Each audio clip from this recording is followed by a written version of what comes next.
Dobrodošli v Sensa podcastu. Današnjega gosta verjetno že poznate iz naših prejšnjih podcastov. Ponovno je z nami namreč Aleš Ernst, učitelj in ustanovitelj AIQ metode.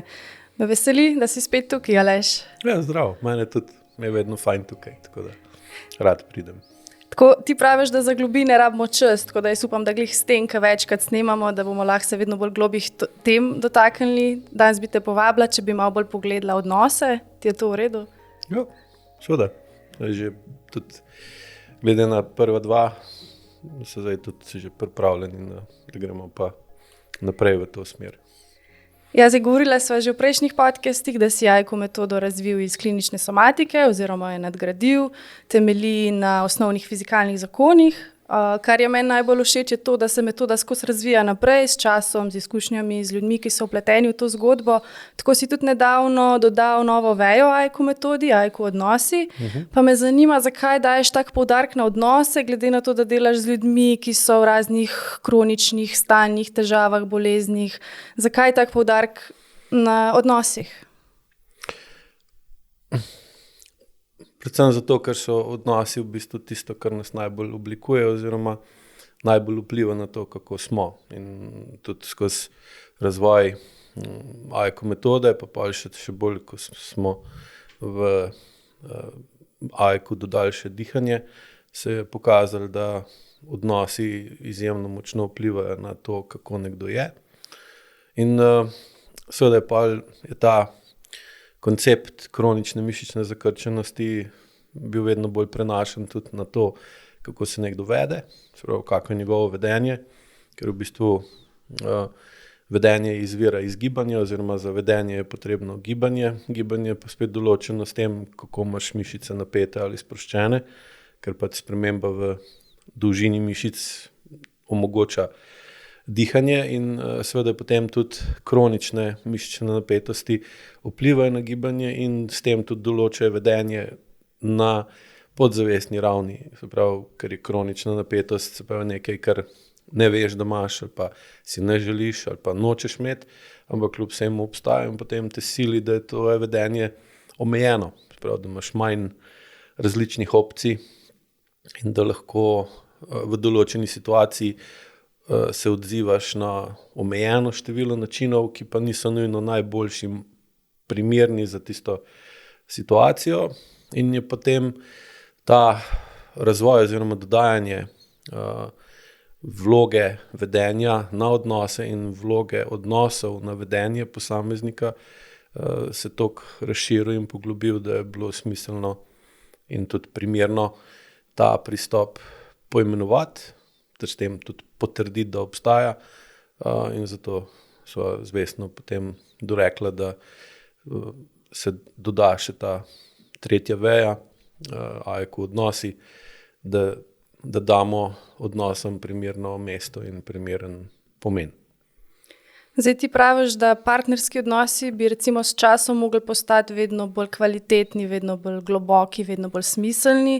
Zdaj, če pogledamo okrog sebe, praksa kaže ravno obratno. Nimam sicer nobenega podatka, statistike ločitev, mogoče imaš ti, vem, da jih je... Imam za Ameriko, sicer verjetno je tam malo slabš kot tukaj, sam ne pa spet toliko, ni toliko razlike, ampak tam so že nekje na 50% vseh zakonov se razveže, s tem, da statistike pa ne določajo, kakšna je pa kvaliteta zakonov, ki se ne razvežejo. Tako da je zelo verjetno manjšina zakonov dobrih ali pa takih, da se z leti izboljšujejo, s tem, da je tudi seveda vedno večji odstotek ljudi, ki ne živijo v zakonu, ampak živijo v takšnih ali drugačnih partnerskih zvezah.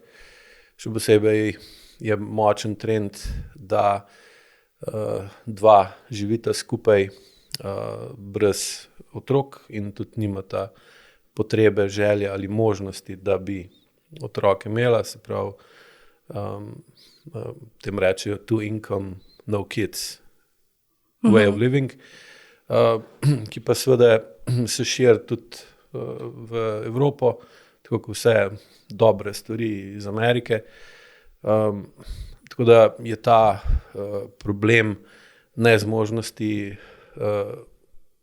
obdržati in izboljševati partnerski odnos vedno bolj pereč in to seveda tudi negativno vpliva na vse skupaj. Ja, če si v službi vsak dan, je logično, da si vsak dan boljši, bolj učinkovit, ne, da bolj obvladaš neko področje skozi leta ali pa pri športu, če nekaj treniraš en šport, je tudi logično, da si vedno boljši v njem. Mislim, kaj se pa zgodi pol v partnerskih odnosih, da so pa vedno slabši skozi leta? Ja, zdaj tako, ne, to, da je normalno, da si v službi z leti vedno boljši ali pa da si v športu z leti vedno boljši, naj bi bilo tako. V praksi pa, če malo bolj resnicoljubno pogledamo, kaj se v bistvu dogaja, tako v službah kot v športu, vidimo, da ta tradicija, ki je včasih veljala, da je delavec ali pa zaposleni z leti vedno boljši, danes ne velja več, zaradi tega, ker z leti postaja vedno bolj neučinkovit v svojem delu zaradi kroničnih težav, ki jih ima, tako recimo v obliki kroničnih bolečin, kroničnih bolezni, bolniških izostankov, s tem, da ne more držati korak z razvojem tehnologije in potem jim začnejo govoriti, da so vedno bolj podobni dinozavrom. Tako da danes tudi recimo v podjetjih je glavnina odgovornosti ali pa pričakovanj vezana na ajmo reči, ljudi srednjih let, ne, se pravi tam med 30 pa 40, potem po 40. letu pa to začne dramatično upadati. Ne. Enako je pri športu. Ljudje, ki recimo leta posvetijo vadbi ali pa treningu nekega športa, v bistvu rezultatsko ne grejo linearno gor, ampak se spet neke točke dvignejo, potem na tej točki nekaj časa obstanejo, potem pa je vedno več poškodb, vedno več težav, vedno več omejitev in se jim začnejo rezultati slabšati oziroma je kroničnih težav vezanih za šport vedno več.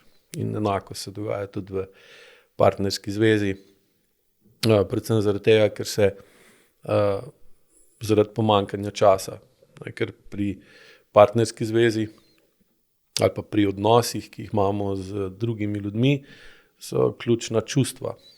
Pri čustvih je pa osnovni konflikt, ki ga imajo čustva s sodobno družbo, je pa ta, da bolj ko so močna pa globoka čustva, in to so čustva, ki v bistvu povečujejo privlačno silo med upletenimi v odnos in s tem odnos zbližujejo in ga krepijo ter ga naredijo bolj močnega, bolj stabilnega, bolj odpornega, porabljajo veliko časa. Prav, bolj ko hočete imeti močna čustva, pa bolj ko hočete močna čustva učinkovito in primerno uporabiti, zato da zvezo dvigujete v višjo kakovost, višjo odpornost, več časa za to porabite, hkrati imamo pa družbo ali pa način življenja, ki od nas zahteva, da ta čas razpršimo na milijon različnih področij in nam pa zmanjka časa za močnejša čustva. Oziroma, danes je celo tako, da je zdaj, predvsem zaradi socialnih omrežij in zaradi diktata, ki ga socialna omrežja imajo na življenje, se v bistvu vedno bolj kaže, da je najmočnejše čustvo zavist. In zavist pa seveda za odnose med ljudmi ni konstruktivno oziroma sintropično čustvo in tudi socialno omrežje na splošno gradijo svoje delovanje ravno na tem osnovnem, zelo primarnem, globokem, prastarem čustvu zavisti, ker v bistvu nas na ta način drajvajo, vodijo, spodbujajo, da čustva usmerjamo v to, kaj imajo drugi in kako bi mi tudi imeli tisto, kar drugi imajo, ali pa bi imeli še več tega, potem pa zmanjka časa za dejansko pomembne stvari. Kam pa dajemo energijo, ki bi v bistvu je namenjena za urejanje odnosov? V bistvu energijo, ki je namenjena urejanju odnosov, jim rečemo pozornost. Prav, ko jo preimenujemo, če hočemo energiji, splošnemu nazivu energija dati in poimenovati določeno obliko, ki najbolj vpliva na odnose, in rečemo pozornost. Problem pozornosti je pa ta, da v tisto, v kar vlagamo svojo pozornost, nam lahko nekdo zaračuna v obliki evrov. Prav, če jaz dam nekomu pozornost, on lahko meni stavi račun in mi zaračuna to storitev ali uslugo ali izdelek ali pač karkoli je že dal, v kar sem jaz dal pozornost. In danes je glih zaradi ogromne ekspanzije različnih načinov, v kaj lahko damo pozornost, zato da bi nekdo na drugi strani zaslužil denar iz naše pozornosti, da se vsi borijo za našo pozornost. Od recimo socialnih medijev, ki dejansko skozi zavist drivajo nas, da usmerjamo pozornost v še novo objavo, pa gledaš, kaj je ta objavo, kaj je objavo, kaj se je tem zgodil, kje je bil, kje je ta bil, kaj je ta rekel, kaj je rekel, in vlagamo porabimo ogromno količino pozornosti, ali pa še bolj natančno, če bi rekel, je, da vlagamo dopamin, prav, ta nevrotransmiter, ki je odgovoren ali pa aktivira iskanje, sprav, da usmerjaš pozornost, da nekaj iščeš. In ko dejansko po moji predstavi, ko jaz gledam na stvari, imamo dve valute na svetu, ena je dopamin, druga je pa pač valuta, kjerakoli pač je v Evropi, je evro, in vedno pride izmenjava dopamin v eno stran, evri v drugo stran, in potem te pozornosti oziroma dopamina zmanjka, ker ga razpršimo na ogromno različnih področji, predvsem zato, ker smo se zaradi obilice stvari, ki so nam na voljo, primorani konstantno odločevati, kaj bomo naredili, kaj bomo zbrali, kaj bomo kupili, kaj ne bomo kupili, kaj bomo poslušali, kaj ne bomo poslušali. In seveda potem nam pa zmanjka pozornosti in s tem tudi seveda dopamina za bolj konkretno čustvo do nekoga, s katerim smo v odnosu. Ali pa če še drugače povem, ker imamo preveč odnosov z podjetji, z blagovnimi znamkami, z mediji, s časopisi, imamo pa plitek odnos. Ne moramo imeti drugače kot plitek odnos z partnerjem ali pa z otrokom ali pa s prijateljem. Ja, se to, ko se ti že skuraš čez dan v službi ali pa pol greš v fitness, greš laufat, pa už pa zvečer ti ureja odnos s partnerjem, pač kako? Zmanjka. Dejansko, če gledamo, je ta glavni hormon, glavna kemikalija, ki omogoča, da nekaj počnemo, da iščemo nekaj, da nas nekaj privlači, da nekaj želimo ali pa da nekaj potrebujemo, glih dopamin. Tega imamo pa omejeno količino. In zdaj, če hočem poglobiti odnos s partnerjem, moram vložiti primerno količino časa in znotraj tega časa primerno količino pozornosti. In zdaj, če enega ali drugega nimam, potem odnos ne morem poglobiti in potem mi dejansko ustreza, čeprav zavestno ali pa uradno mi to ne paše, ker vsak bi imel rad čim bolj globok odnos z drugim človeškim bitjem, ne z vsemi, ampak z določenim številom, ker smo na koncu še zmeraj socialno bitje, polno čustev z primarno iracionalnim vedenjem, ki ga pa poskušamo skozi razum čim bolj racionalizirati, sem to dostikrat ostane na področju iluzije. In zdaj, če jaz nimam časa, da bi se s tabo pogovoril ali pa pogovarjal, oziroma še bolj pomembno je, če nimam časa, da bi te poslušal, če nimam pozornosti, da bi poslušal, kaj mi partner govori,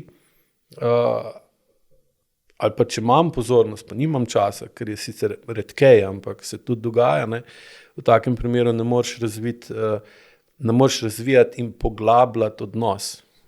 Seveda je pa problem, čas, spet tukaj, ker čas sam po sebi, če ga ne manipuliramo z njim zavestno oziroma zavestno določamo, v kaj bomo vložili svoj čas, čas deluje na vsako stvar entropično, se pravi, razkraja, slabša, poenostavlja, bledi, razkraja nekaj.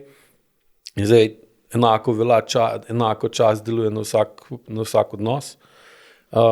In proti zdravilo za entropično vlogo časa na odnos je pa ravno to, da v odnos vlagaš svojo pozornost in čas z namenom, da izboljšuješ odnos. In v takem primeru pa pol čas deluje na zvezo pozitivno. Sam, če ga nimaš, zaradi vsega tistega sem prej razlagal, ali časa, ali pa še bolj pogosto, da nimaš pozornosti, ker na koncu tudi zvečer, ko prideš domov, imaš čas, da gledaš televizijo, ali pa da, ne vem, pač surfaš po računalniku, ali pa po tablici, ali pa po mobitelu. Prav, čas ni problem, pozornost pa je, ker ti je lažje gledati neko, tako ko nam ne paše, recimo, ko pridemo po težkem dnevu domov gledati nek težek film, recimo Schindlerjevo listo ali pa ne vem, Reševanje vojaka Ryana ali pa en kup takih filmov je, ki so težki, ki so zahtevni. So zahtevni zato, ker zahtevajo tvojo pozornost in sprožijo tvoj čustven odziv, kot gledaš nekaj takega. Ali pa tudi, če je kak tak film, ki sproža pozitivne čustve, recimo Hiša na hribu ali pa en kup je takih, enostavno se ti ga ne da gledati, ker rečeš, danes pa nisem za to.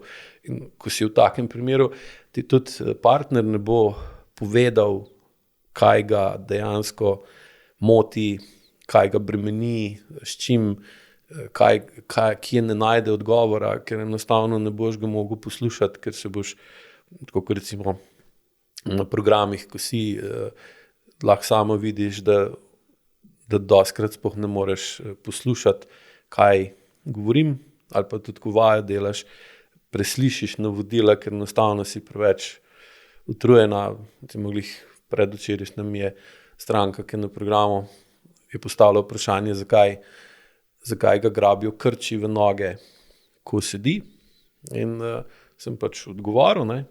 In pa mi je včeraj poslal mail, da se opravičuje, ampak da dejansko je ga med odgovorom odneslo in da je gledal v ekran in da je poslušal, ampak da sploh ne ve, kaj sem odgovoril, tako da sem mu pa še enkrat po mailu v kratk napisal. In pa se lahko predstavljamo, da ko mu žena, ki takega hoče povedati, da jo mogoče gleda, ampak sliši jo ne, in tudi čustveno in telesno se ne odzove na njene besede in ona to intuitivno začuti in mogoče se niti sama ne zaveda tega, ker ima tudi ona sama senzorno-motorno amnezijo, ampak po pogovoru imaš noter v sebi tak občutek, da je bilo to kar nekaj. In pa je to še eno dodatno razočaranje, ki si jih lahko imel v tem dnevu že v službi ali pa v prometu ali pa nekje drugje dost.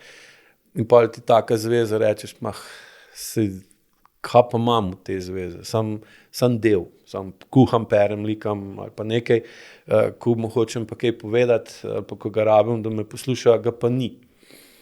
Tako da to je v bistvu AEQ odnosov, da bi ljudje lahko bolj razumeli, po kakšni dinamiki in po kakšnih principih medčloveški odnosi delujejo in bi lahko potem zavestno spreminjali uporabo lastnega časa, pozornosti in dopamina, da bi dosegli v prihodnosti boljši rezultat. Ja, moraš biti fit, moraš biti naspana, ne, če se hočeš, ko si govoril, da se pogovarjaš o nekih globih stvarih. Pač moja izkušnja je bila tudi, midva sva s partnerjem en čas tako manično hodila v hribe konstantno, se je bilo ful lepo, ampak odnos je realno postajal slabši, ker sva pač prišla čisto utrujena potem domov in pol ni prostora več za močna čustva. Ja, ker življenje je v bistvu kot neke vrste tekoč trak, po katerem prihajajo problemi. Tem se ne da izogniti. Lahko si naredimo iluzijo, pa rečemo, ne, jaz si bom po življenju tako uredil, da ne bo problemov, lahko vplivaš na njega, da imaš manj problemov, ali pa da so manjši, ali pa da so lažje rešljivi ali težje rešljivi, samo vedno pa obstajajo in seveda tudi medsebojni odnos je vedno podložen entropičnemu vplivu časa, zato je treba odnos vedno vzdrževati in vsi to vemo. Sam ta vzdrževati odnos je pa ne da se ti ali pa nimaš energije ali pa lahko recimo, ko vidiš, da nekaj zaškripa, dobiš motiv, ker čutiš, rečeš, zdaj pa to že res postala kriza in potem en teden ali pa 2 tedna se pripraviš, zbereš volo, greš v to, poslušaš, pa enostavno zmanjka, ker ne razumeš dovolj dobro osnovnih fizikalnih zakonov, na osnovi katerih vsak odnos temelji in je pol lažje skozi razumevanje teh principov razumeti dinamiko, zakaj se zgodi tako in pol vplivaš, da je drugače. Kakšen pa je pol kvaliteten partnerski odnos? Kvaliteten partnerski odnos po AIQ metodi je odnos med dvema odraslima človekoma. Odrasel človek po AIQ definiciji je človek, ki več problemov uredi, kot jih naredi. Da pa lahko več problemov uredi, kot naredi, mora imeti pa dovolj dobro zavedanje, kdo je. In tudi seveda in vedno boljše zavedanje, kaj vse nosi v svoji spodaj, recimo podzavestjo, in kako to, kar ima iz preteklosti v sebi, vpliva na njegovo življenje in kako vpliva tudi na to, kako deluje njegova zavest, kaj misli, kaj se odloča in kakšna dejanja izvaja. In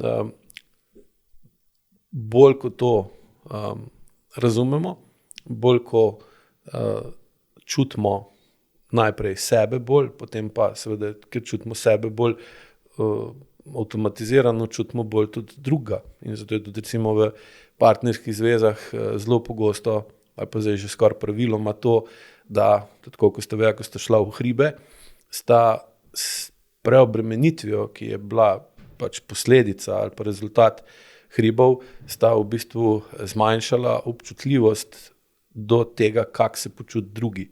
In zaradi tega, ker sta zmanjšala svojo občutljivost do svojega stanja in do stanja partnerja, je kao zveza bila okej.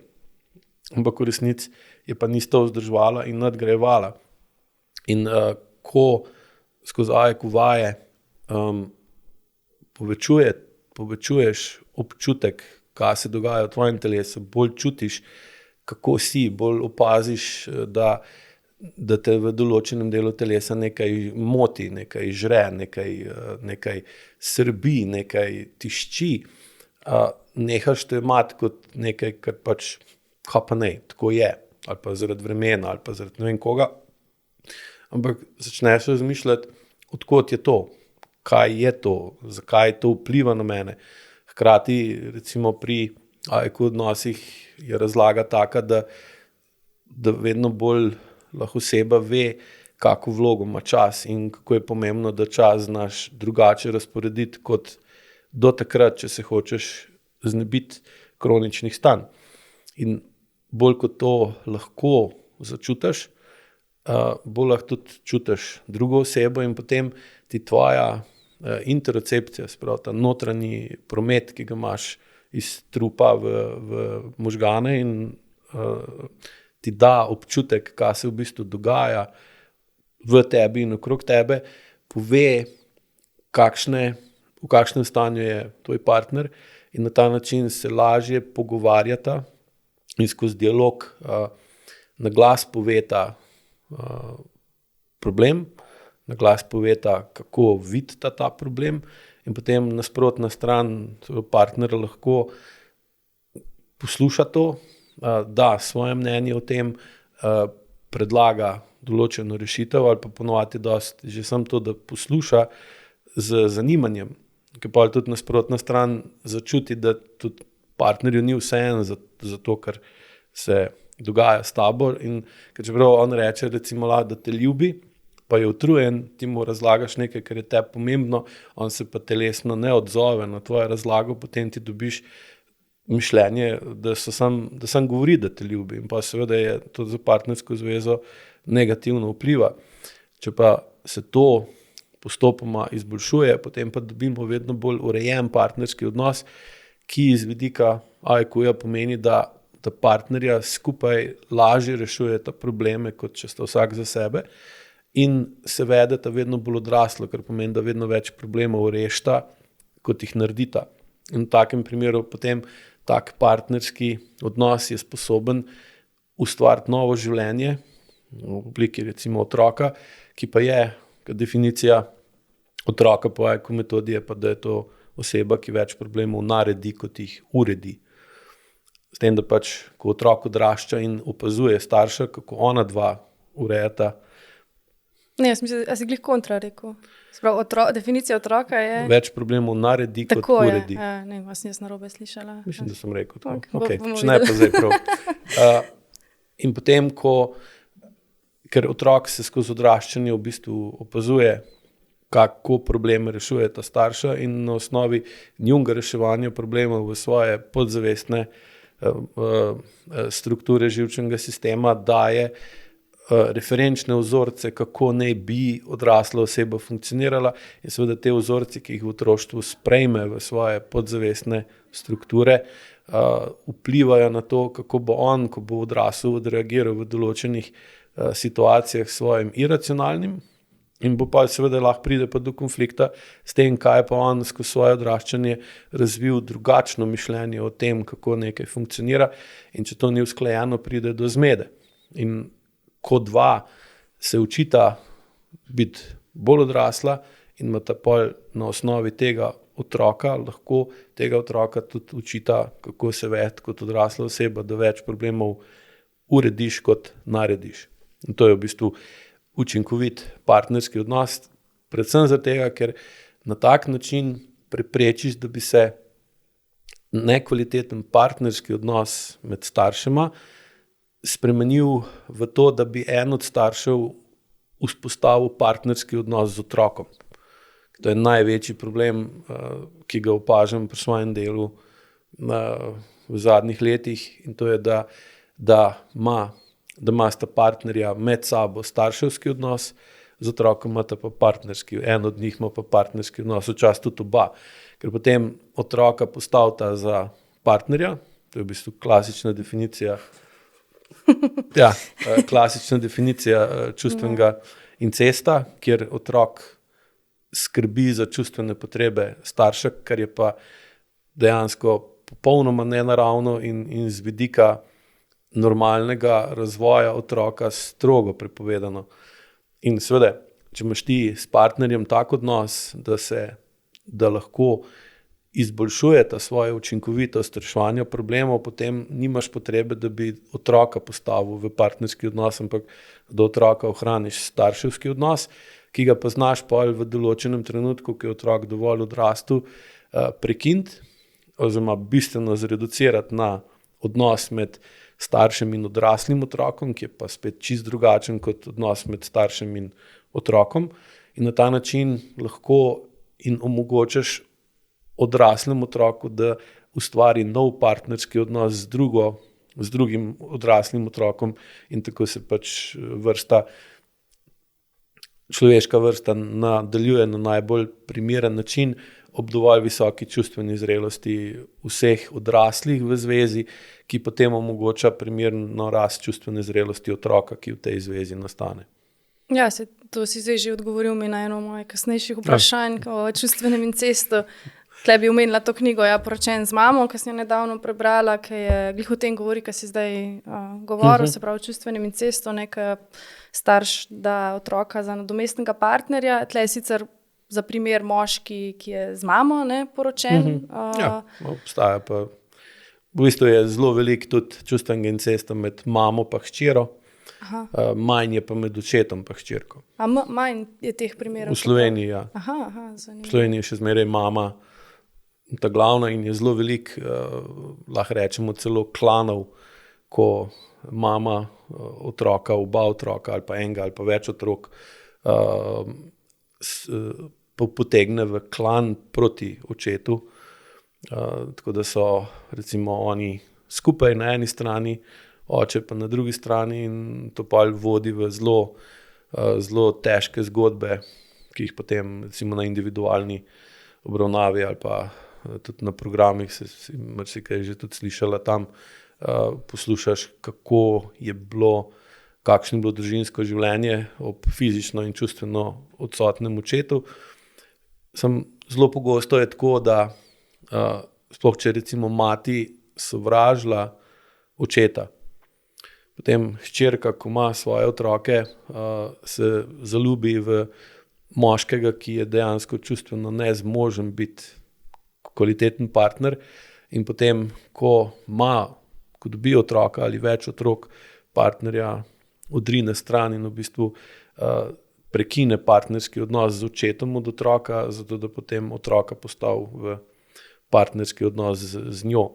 In tukaj pa pride do zelo velikih mišičnih zakrčenosti in do zelo velike odtujitve med iracionalnim v telesu in racionalnim v zavesti, kar pa seveda potem takem človeku, ko odrašča, povzroča obilico težav, ker ne ve točno niti kaj čuti, niti kako to, kar se v njem dogaja, vpliva na njegovo razmišljanje, in potem zaradi pomanjkanja stika s tem, kar čuti v svoji notranjosti, da preveč na to, kar okolica počne, in potem pride tudi do tistega, kar sem prej razlagal, do zavisti, ker v bistvu preveč pomena daješ, kako so drugi, zaradi tega, ker premalo čutiš, kako si sam, in poskušaš pa z pretirano pozornostjo na druge kompenzirati premajhen občutek, kako si ti.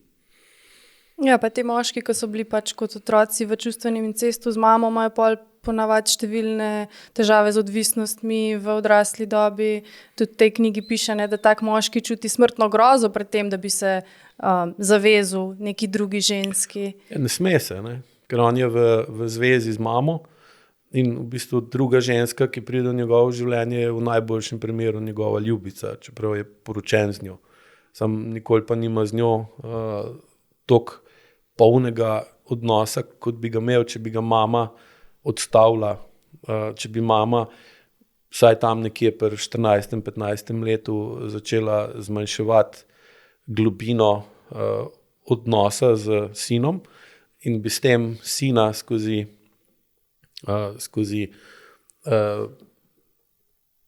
razvoj njegove čustvene samostojnosti, ker bi se mogel potem ločiti od mame in bi s tem izgubil status posebnega otroka, ne? Ker pri čustvenem incestu zelo pogosto pride do tega, da otrok dobi strani starša jasen znak, da je poseben, zato ker skrbi zanjo, in potem se tega posebnega statusa nočemo kar tako odpovedati. In če tudi mati tega ne naredi ob pravem času, potem otrok dejansko ostane čustveno povezan z njo in potem mu zmanjka čustev, da bi ustvaril vedno bolj globoko povezavo s svojo partnerko. In potem seveda pride do tega, da je ta odnos nenaraven, da ima bolj globoko čustveno povezavo do svoje mame namesto do svoje partnerke. In recimo, imel sem letos en tak primer, ko je v bistvu ona, ki je bila na učenju, v bistvu dojela, da to, da ko tašča pokliče ob 9. zvečer sina, da bi jedla vampe, in se sin brez pomisleka vstane in se odpele ne vem kam, kar daleč po te vampe, da jih odpele mami domov, je začela dojemati, da to ni normalno vedenje, ne? In potem skozi opazovanje tega in dvigovanje lastne čustvene zrelosti je spoznala, da ona sama nima dovolj močnih in primernih čustev, da bi dejansko mož začutil, da je boljš, da je z njo, kot da je z mamo. In šele potem, po nekaj mesecih konstantnega dela na povezovanju zavesti pa telesa, ko je začela se v bistvu vedeti bolj odraslo, bolj odgovorno in je v bistvu prevzela odgovornost za svoj odnos z možem nase in spremenila svoje vedenje, je začel mož opažati, da je dejansko zanj boljš, da ima z njo močnejši odnos kot z mamo. In potem seveda je pa jasno v tem vsem skupaj pa prišlo do močnega odpora mame, tašče, ki to seveda na noben način ni hotela pustiti, ker je bila cel življenje odvisna od tega, da je sin ji daje občutek, koliko je pomembna. Samo če to razumeš in si pripravljen prenesti odpor okolice, ki je vedno prisoten, ko spreminjaš odnos, ko dviguješ čustveno zrelost, lahko pa postopoma premagaš, spremeniš in odnos urediš v bistveno bolj kvalitetnega in s tem preprečiš razhod ali še kaj hujšega. Ja, pa tudi velikokrat postanejo ženskari taki moški, ne, ki v bistvu niso mogli zapustiti mame, pa pol zapuščajo druge ženske, ne. Ja, čeprav v bistvu zapustitev ženske nastane zaradi tega, ker z žensko ne razvije dovolj globokega odnosa, ker ga niti ne zna. Ker problem globljega odnosa je, da zahteva več časa in sproži močnejša čustva, tako pozitivna kot negativna.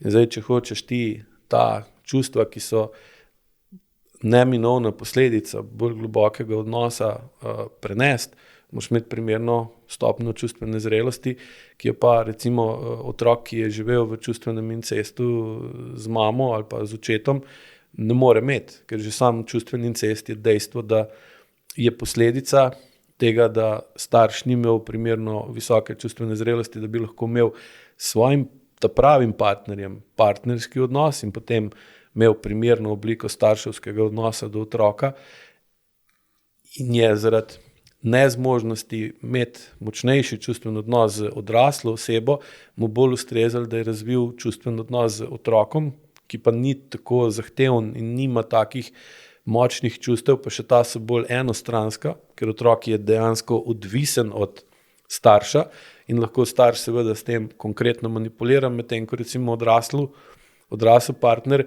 je pogojno odvisen od druga partnerja zaradi tega, ker enostavno, če vidi, da je zloraba prehuda, bo šel stran, medtem ko otrok, ne glede na to, kako huda zloraba je, gre lahko stran samo, če močno zboli ali pa če gre v kakšna stanja, ko se dejansko izloči iz realnega okolja ali pa da umre, ne.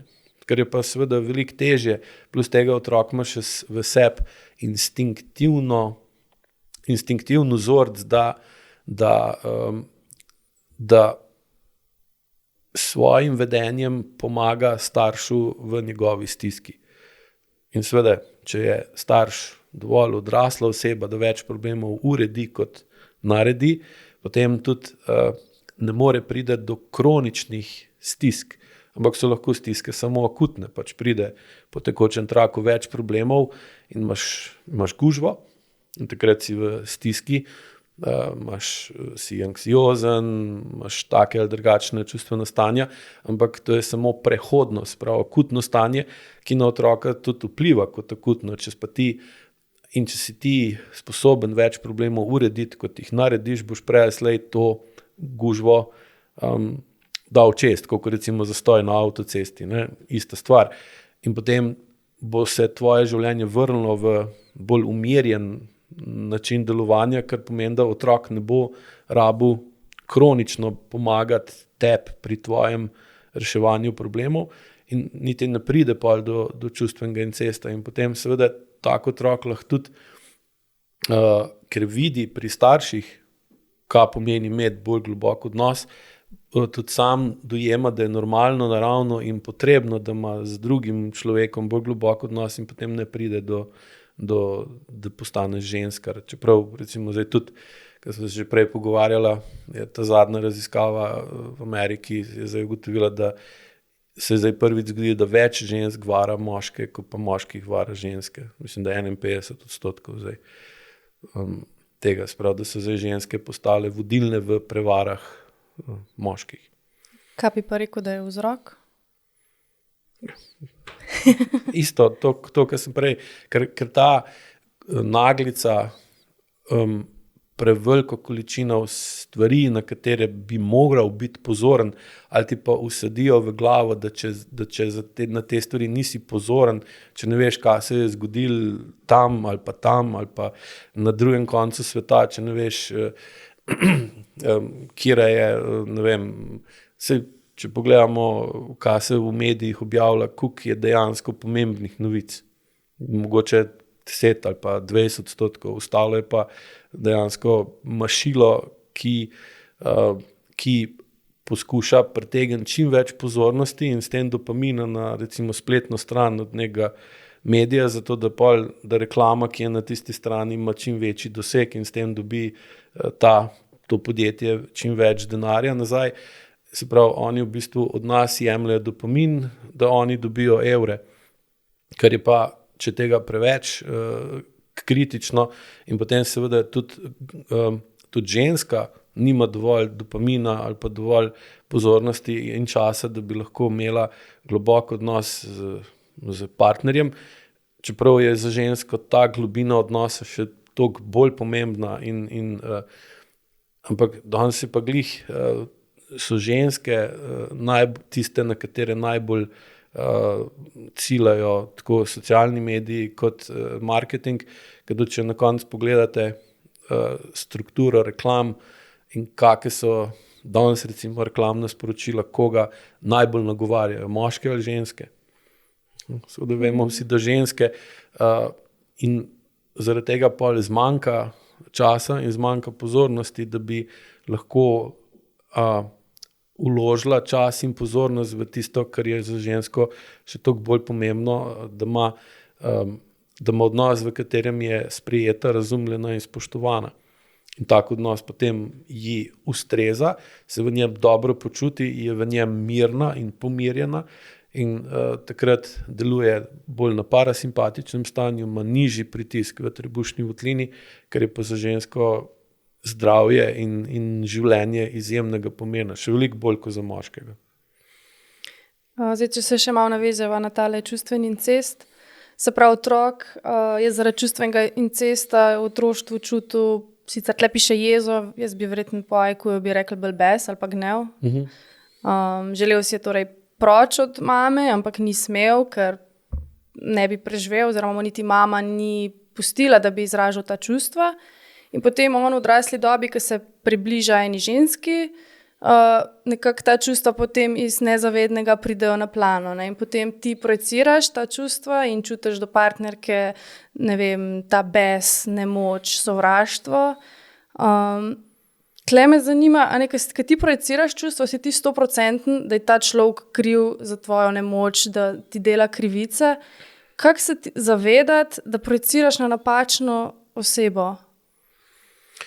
Ta projekcija ali pa projiciranje čustev na drugo osebo ali druge osebe ali pa tudi na stvari, kot je avto ali pa računalnik ali pa mobitel, je danes v bistvu to je vse splošno prisotno in je tudi glavni problem, ker dejansko okriviš druga ali pa ustvariš od nekom mnenje, ki dejansko lahko sploh nima nobene podlage, ampak samo ali pa ima podlago mogoče mejhno in na teh 10% dodaš 90% svojih potlačenih čustev, ki jih tlačiš dol in rinejo ven in jih ne moreš več zadržati in pa rabiš nekoga, da najdeš pravi, ko jih imenujemo ali grešnega kozla ali pa žrtveno jagnje, v katerega projiciraš ta potlačena čustva.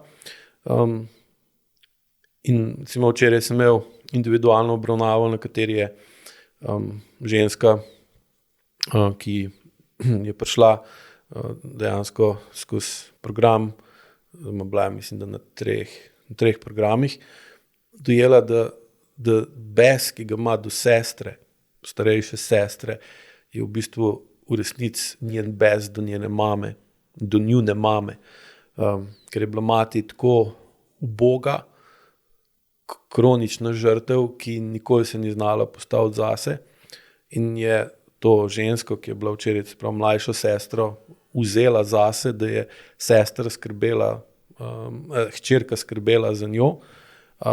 Zdaj je umrla in ima zdaj pač zaradi zapuščnine med sestrski spor in je zdaj ugotovila, da dejansko, da je to vse, kaj jo moti pri sestri, kako funkcionira, kaj dela, da nič ne pride pomagati, pospravljati po hiši, pa da skozi sam neki jamra, da je vse neki boli, pa da ima vrt, pa da ima to, pa da ima uno.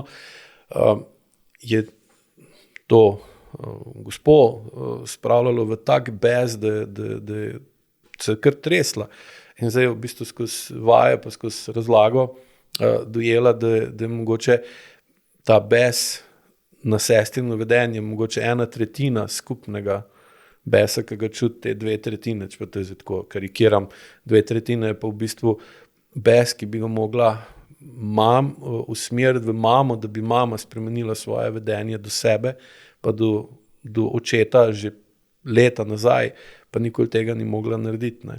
In tako da ta projekcija čustev, ki je tukaj zdaj iz mame na sestro, ali pa iz očeta na moža, ali pa iz recimo mame na taščo in podobno, je zelo pogosta.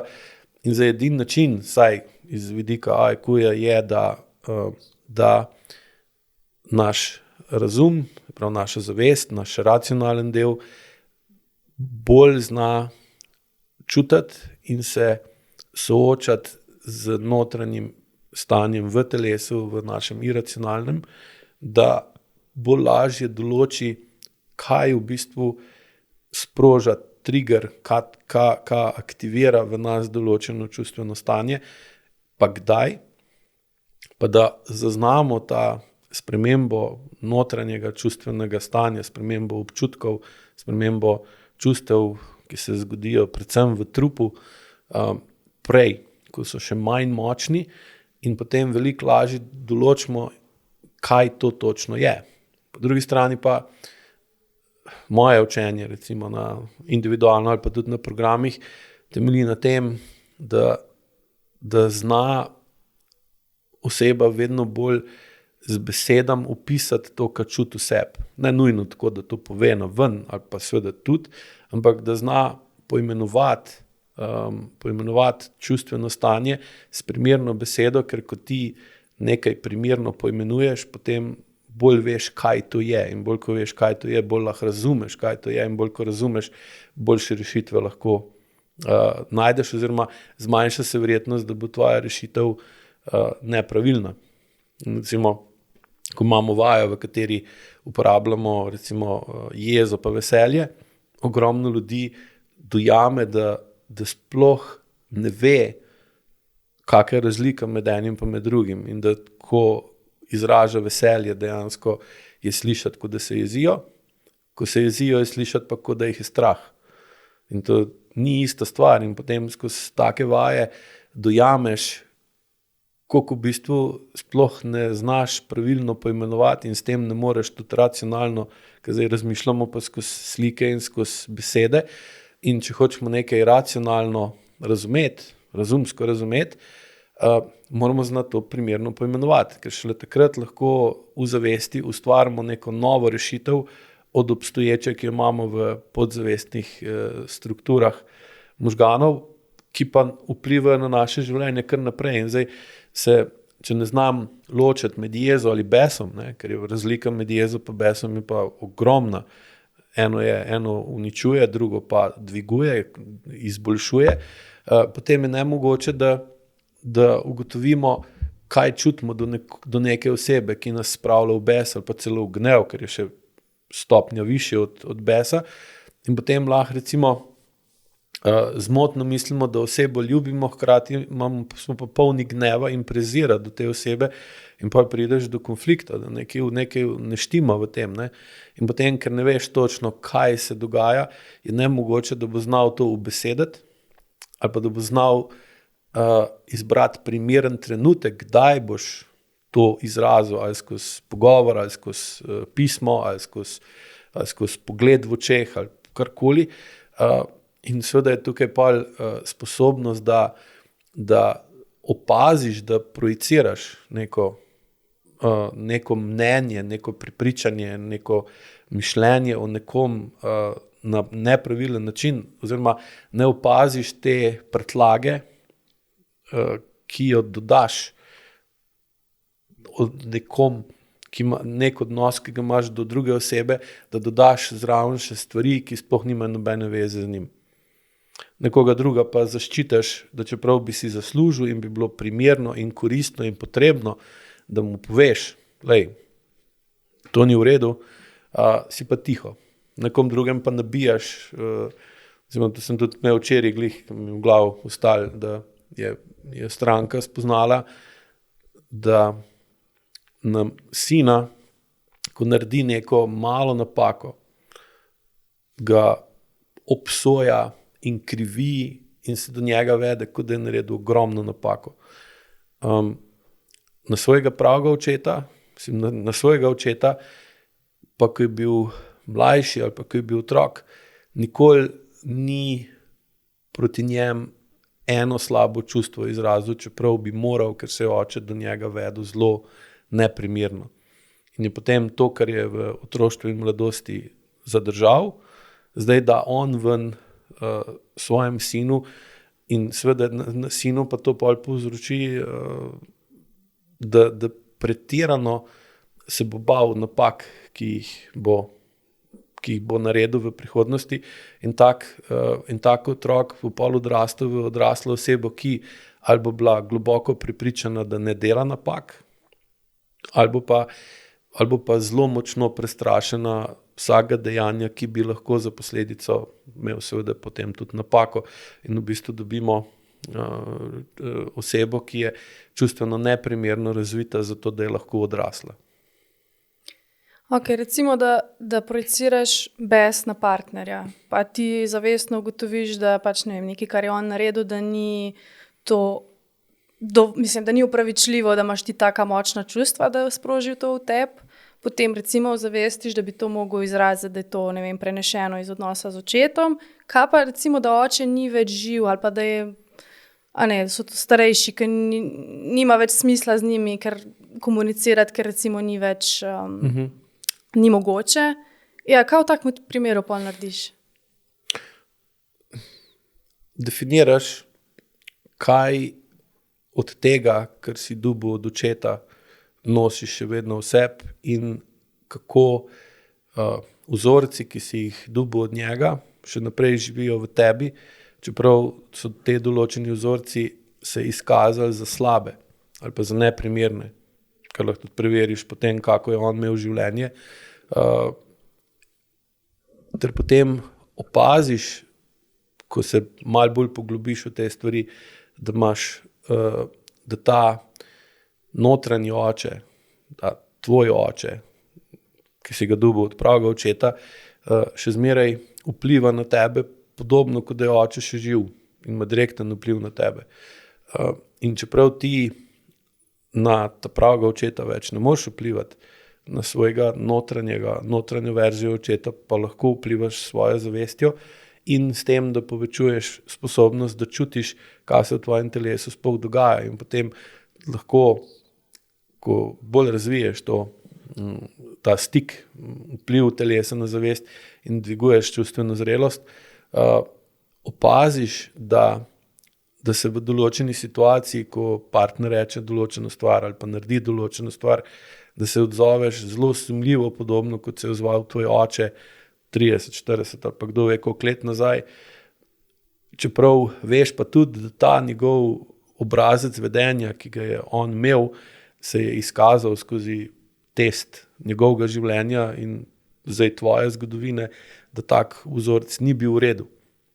Sicer ne gre, ni zdaj to, da direktno copy-pastaš njegov vzorec vedenja, ampak pač zaradi spremenjenega okolja, v katerem danes živimo, se te vzorci, ki so včasih bili, recimo, da je šel v gostilno, pa se ga napil, danes se pa oblečeš, pa greš teč, ali pa greš v hribe, ali pa greš delat, recimo, da boš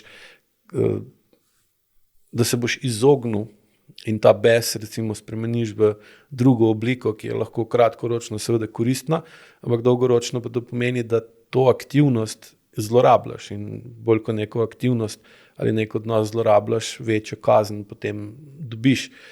In ta vpliv, ki ga lahko imaš na vzorce, ki si jih dobil v tem primeru od očeta, se da s časom in s primernim razumevanjem, s primernim znanjem in vajami v tem primeru, s katerimi povečuje stik med telesom pa med zavestjo, postopoma izboljšati in narediš, ustvariš v bistvu nadgradnjo, ustvariš update svojega notranjega očeta in potem mu, tako kot recimo avto z leti, tisto, kar ni v redu, odpravljajo pa zamenjajo za nekaj boljšega in so potem avti na splošno gledano vsako leto boljši zaradi razvoja tehnologije. Na enak način lahko ti v primernem vlaganju časa in pozornosti spreminjaš ta, rečemo, svoj notranji operacijski sistem in ga izboljšuješ ter narediš bolj primernega sodobnem času in sodobni obliki odnosov, ki je danes izjemno drugačna, kot je bila pa še pred 50 leti. In zdaj, če mi delujemo na podzavestni ravni z enakim operacijskim sistemom ali pa z malo spremenjenim operacijskim sistemom kot 50 let nazaj v sodobnem času, je to za odnose seveda zelo obremenjujoče in vodi v to, kar vidimo danes, da se dejansko odnosi razpadajo.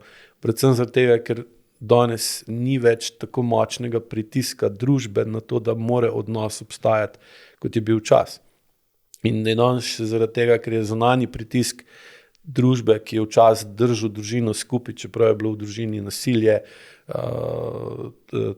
verbalno, fizično in vsakršno drugo, je družina morala ostati skupaj zaradi tega, ker pač človek ne sme ločiti, kar je Bog spravil skupaj.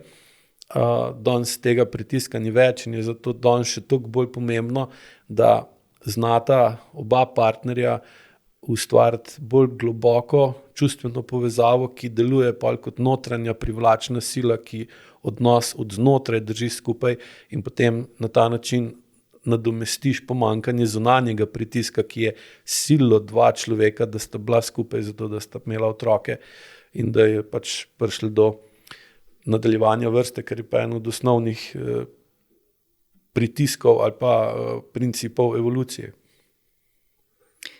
Kaj pa še eno stvar sem se zdaj spomnila, ta malo v tem New Age svetu, ko smo zdaj novodobne duhovnosti in tako naprej, vsaj kolikor sem bila jaz prisotna v teh krogih, se mi zdi, da tak obstaja neko razmišljanje, nek mindset, da so ločitve kar nek simbol spremembe lastne, v smislu sva šla na razen, ker jaz sem šla naprej, delam na sebi, on ubogi revež pač ne, ga pustiš za sabo in greš naprej. Kako gledaš na to?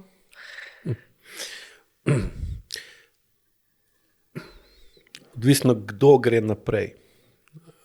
Greš lahko naprej z zavestjo, da si nekaj novega razumel, nekaj novega spoznal, nekaj novega določil in pa greš naprej, ampak vprašanje pa je, kaka gre naprej pa tudi podzavest. Zdaj, ta del, ki je podzavesten in ta običajno se ne spremeni. Zato, ker za razpad zveze okriviš tistega bogega, ki ni delal na sebi, ki ni napredoval in on v bistvu na ta način postane grešen kozel. Kar ne pomeni, da to, kar misliš o njem, ni res. Ampak je verjetnost, da boš potem zaradi enake ali pa zelo malo drugačne podzavesti iz te ločitve, ko prideš iz te ločitve ven, boš spoznal pol osebo, ki ima podobno podzavest kot prejšnji partner, samo mogoče drugačno zavest in boš ustvaril novo zvezo, ki bo na začetku lahko zelo drugačna od prejšnje, samo pa z leti bo pa vedno bolj podobna prejšnji zvezi z vidika globine ali učinkovitosti medsebojnih odnosov, ker problem, s katerim se tukaj treba soočiti, je ta, da na kvaliteto partnerskega odnosa, nam rekel neskončno, ampak izjemno bolj vpliva iracionalen del človeka kot racionalen del človeka. In če iracionalen del človeka ne spreminjamo, bo potem naslednja partnerska zveza prej ali slej postala podobna kot prejšnja. Če pa gremo bolj še gledati globoko, kar je pa za večino ljudi zelo boleče, pa spoznajo, to recimo se mi na individualnih redno dogaja, da v bistvu je njihova zveza, čeprav na prvi pogled zgleda drugače, dejansko z leti vedno bolj podobna zvezi, iz katere so oni prišli ven, ker so se realno oni učili, kakšna je zveza med moškim in žensko v otroštvu in takrat so v podzavestne strukture zrcalili in spravljali vzorce in odnose ter jih dojeli kot normalne in naravne in pravilne. In potem pride do konflikta med tem, kako ti si zavestno predstavljaš odnos, pa med tem, kako dejansko imaš v podzavesti, pa v podzavestnih strukturah definirano, kak odnos je. In potem, ko jih opozoriš na te stvari, recimo rečejo, da saj tudi meni gre od mojega partnerja glas vedno bolj na živce, tako kot je šlo moji mami vedno bolj na živce glas od mojega očeta, ampak jaz sem mislila, da pa bom jaz drugače to pelala, ali pa tudi on govori o njej, ker z vidika IQ je tako, da pa z leti podzavest dobiva vedno večjo moč, vedno večji vpliv, zavest ima pa vedno manjšo moč, pa vedno manjši vpliv.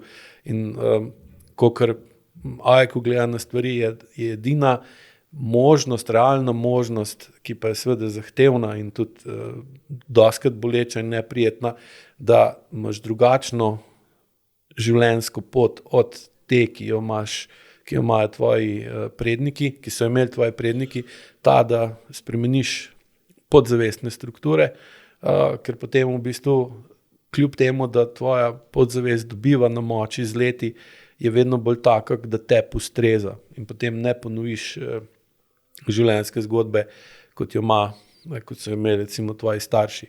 Ker kaj se tudi izjemno velikokrat zgodi, je to, da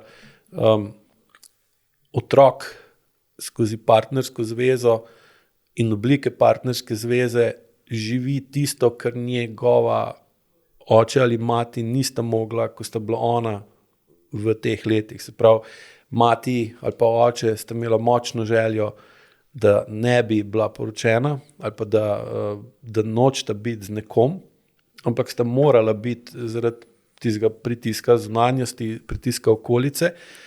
In potem, ker ona dva sta čutila močno željo, da ne bi bila s to osebo, s katero sta se recimo poročila, ampak tega zaradi pritiskov okolja nista naredila, ima pol recimo sin ali pa hčerka ful pretirano potrebo, da bi bila sama.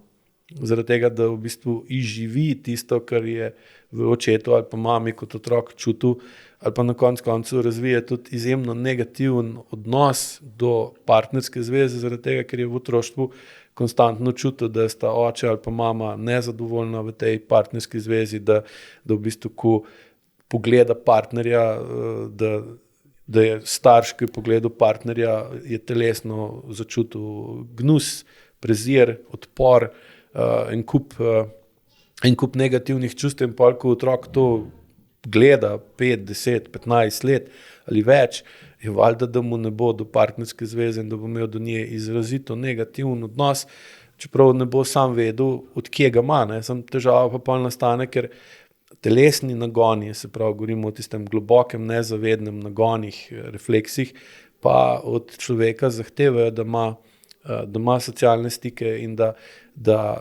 najde nekoga, ki, ko bo čutil zadovoljstvo, ki se ga dotakne, da čuti, to je pa lepo, to je pa dobro, to mi pa manjka. In pol, ker hrepenimo po tem občutku, da smo pomembni, da smo posebni, da smo ljubljeni, da nekdo za nas bo nekaj naredil več kot za ostale, ker to te dela pol živega in ti da smisel življenja.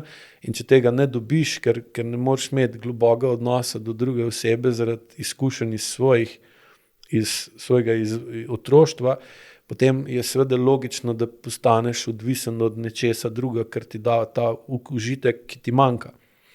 Težava pa je, da v življenju je tako, da užitek je dejansko nagrada za dobro opravljeno delo, ali pa lahko rečemo tudi, da užitek si zaslužimo, ne pa da nam pripada. Ker pomeni, da moraš tudi narediti stvari, ki so neprijetne. Recimo, ko bo, ne vem, če si predstavljate, da se v kuhinji zamaši odtok in voda več ne požira in pol reče ženska, dej, zrihtaj to, on pa ne, nimam časa, ne bom, ne znam, nočem se mazati, težko mi je, smrdi mi ali pa karkoli druga. Kako bo pa recimo ženska gledala tega moškega z odobravanjem pozitivno ali v bistvu bo, čeprav ga bo mogoče razumela, bo do njega imela potem vedno bolj negativen odnos, ker je v bistvu ne pokaže, da je toliko vredna, da bo to on spucal, ampak čaka 3 ali pa 4 dni, da pride vodovodar, ker ima pač gužvo, da to on naredi, ali kak pa bi bila razlika, če bi on rekel, v redu, bom to zrihtal, zavihal rokave, šel v Greznico dol ali pa pač kamkoli že, pa spucal te odtoke, bo bil zamazan, bo smrdel, bo mu neprijetno, ampak ona bo s tem v bistvu seveda videla, da ima neko vrednost. Ne. Seveda je pa jasno, tukaj pa lahko tudi pride zelo pogosto do zlorab tega, da recimo lahko ženska to zlorablja ali pa moški do ženske, kar pa seveda spet pol vodi v aktivacijo kazni, ki jo pač nekdo bo zaradi te zlorabe pokasiral, ali eno dni od 2, ali pa njihovi otroci. Ne. Ja, meni se zdi tako najbolj pomembna stvar, mogoče v partnerskem odnosu, da si sposoben res zdržati, ker je težko, ker sta oba partnerja v stiski, ker se ti odpirajo bolečine, ker je res toliko težko, da bi najraj pobegnil nekam, pa se zaprl v en bunker, ki je pač neznosno in da ti si takrat sposoben iz tega nekaj konstruktivnega narediti, da greš pogledati, okay, kaj se dogaja, kakšne bolečine se odpirajo. To se mi zdi tako nekaj najbolj pomembnega v odnosu, ne? Da zdržiš stisko. Ja, seveda. Samo zato moraš imeti pa odnos, ki temelji primarno na zaupanju, kar se tiče ženske do moškega, pa na odgovornosti, kar se tiče moškega do ženske. In to je osnova AEK odnosov, da se moški vede dovolj odgovorno, da mu ženska lahko zaupa, hkrati pa, da ženska zna vplivati na moškega, kje se ne vede odgovorno. Ker ko proučujete recimo strukturo moškega pa ženskega telesa, obliko okostja, postavitev mišic, moč mišic, delovanje živčnega sistema, delovanje možganov, struktura možganov, kak je primarna struktura in funkcija moškega pa ženske, je zelo hitro razvidno, da je funkcija in tudi skozi zgodovino, skozi evolucijo je popolnoma razumljivo oblikovati to tezo ali pa tudi trditev, da je ženska od nekdaj morala biti bolj daljnovidna in da je morala videti bolj stvari na široko in bolj na dolgoročno kot moški. Pravi, ko rečemo, da ženska nadzira gozd, moški pa drevesa in rab. In če je ta usklajenost med odgovornostjo pa zavestjo pa zaupanjem med moškim pa med žensko dobra, potem sistem deluje tako kot recimo GPS pri avtu. Ženska lahko rečemo, da deluje kot GPS, moški pa kot šofer. In GPS točno ve, kam mora iti in vodi šoferja. Šofer mora biti pa pozoren na to, kar se dogaja zdaj okrog njega v tistem trenutku. Zraven dobiva pa konstantno vodenje iz GPS-a in na tak način najbolj varno, učinkovito, točno in hitro prideš do določenega cilja. Če seveda šofer zaupa GPS-u, GPS pa šoferju. In zdaj pri večini partnerskih zvez je ta neodgovornost moških pa nezaupanje žensk izjemno veliki problem, ki potem onemogoča, da bi partnerski odnos skozi čas postajal vedno boljši. Ne? Ker pomembno je pa tudi to, da če recimo ženska ne zna dobro oceniti, kaj se dogaja, pa kaj se bo zgodilo dolgoročno, ker je preobremenjena, to sem že prej razlagal, zakaj, in ker če mora sprejemati preveč odločitev, če ima preveč dejanj v določenem časovnem obdobju, se njen parasimpatičen način delovanja avtonomnega živčnega sistema ugaša, ter se aktivira logično simpatičen način delovanja avtonomnega sistema, takrat pa potem ženski pade sposobnost, da vidi stvari na široko, pa na dolgoročno in vidi stvari vedno bolj na ozko in vedno bolj kratkoročno in vedno bolj podobno moškemu. Iz tega lahko ven potegnemo, zakaj je zdaj ker prevara je zelo kratkovidno, kratkoročno dejanje, ki kratkoročno da užitek, dolgoročno naredi pa trpljenje.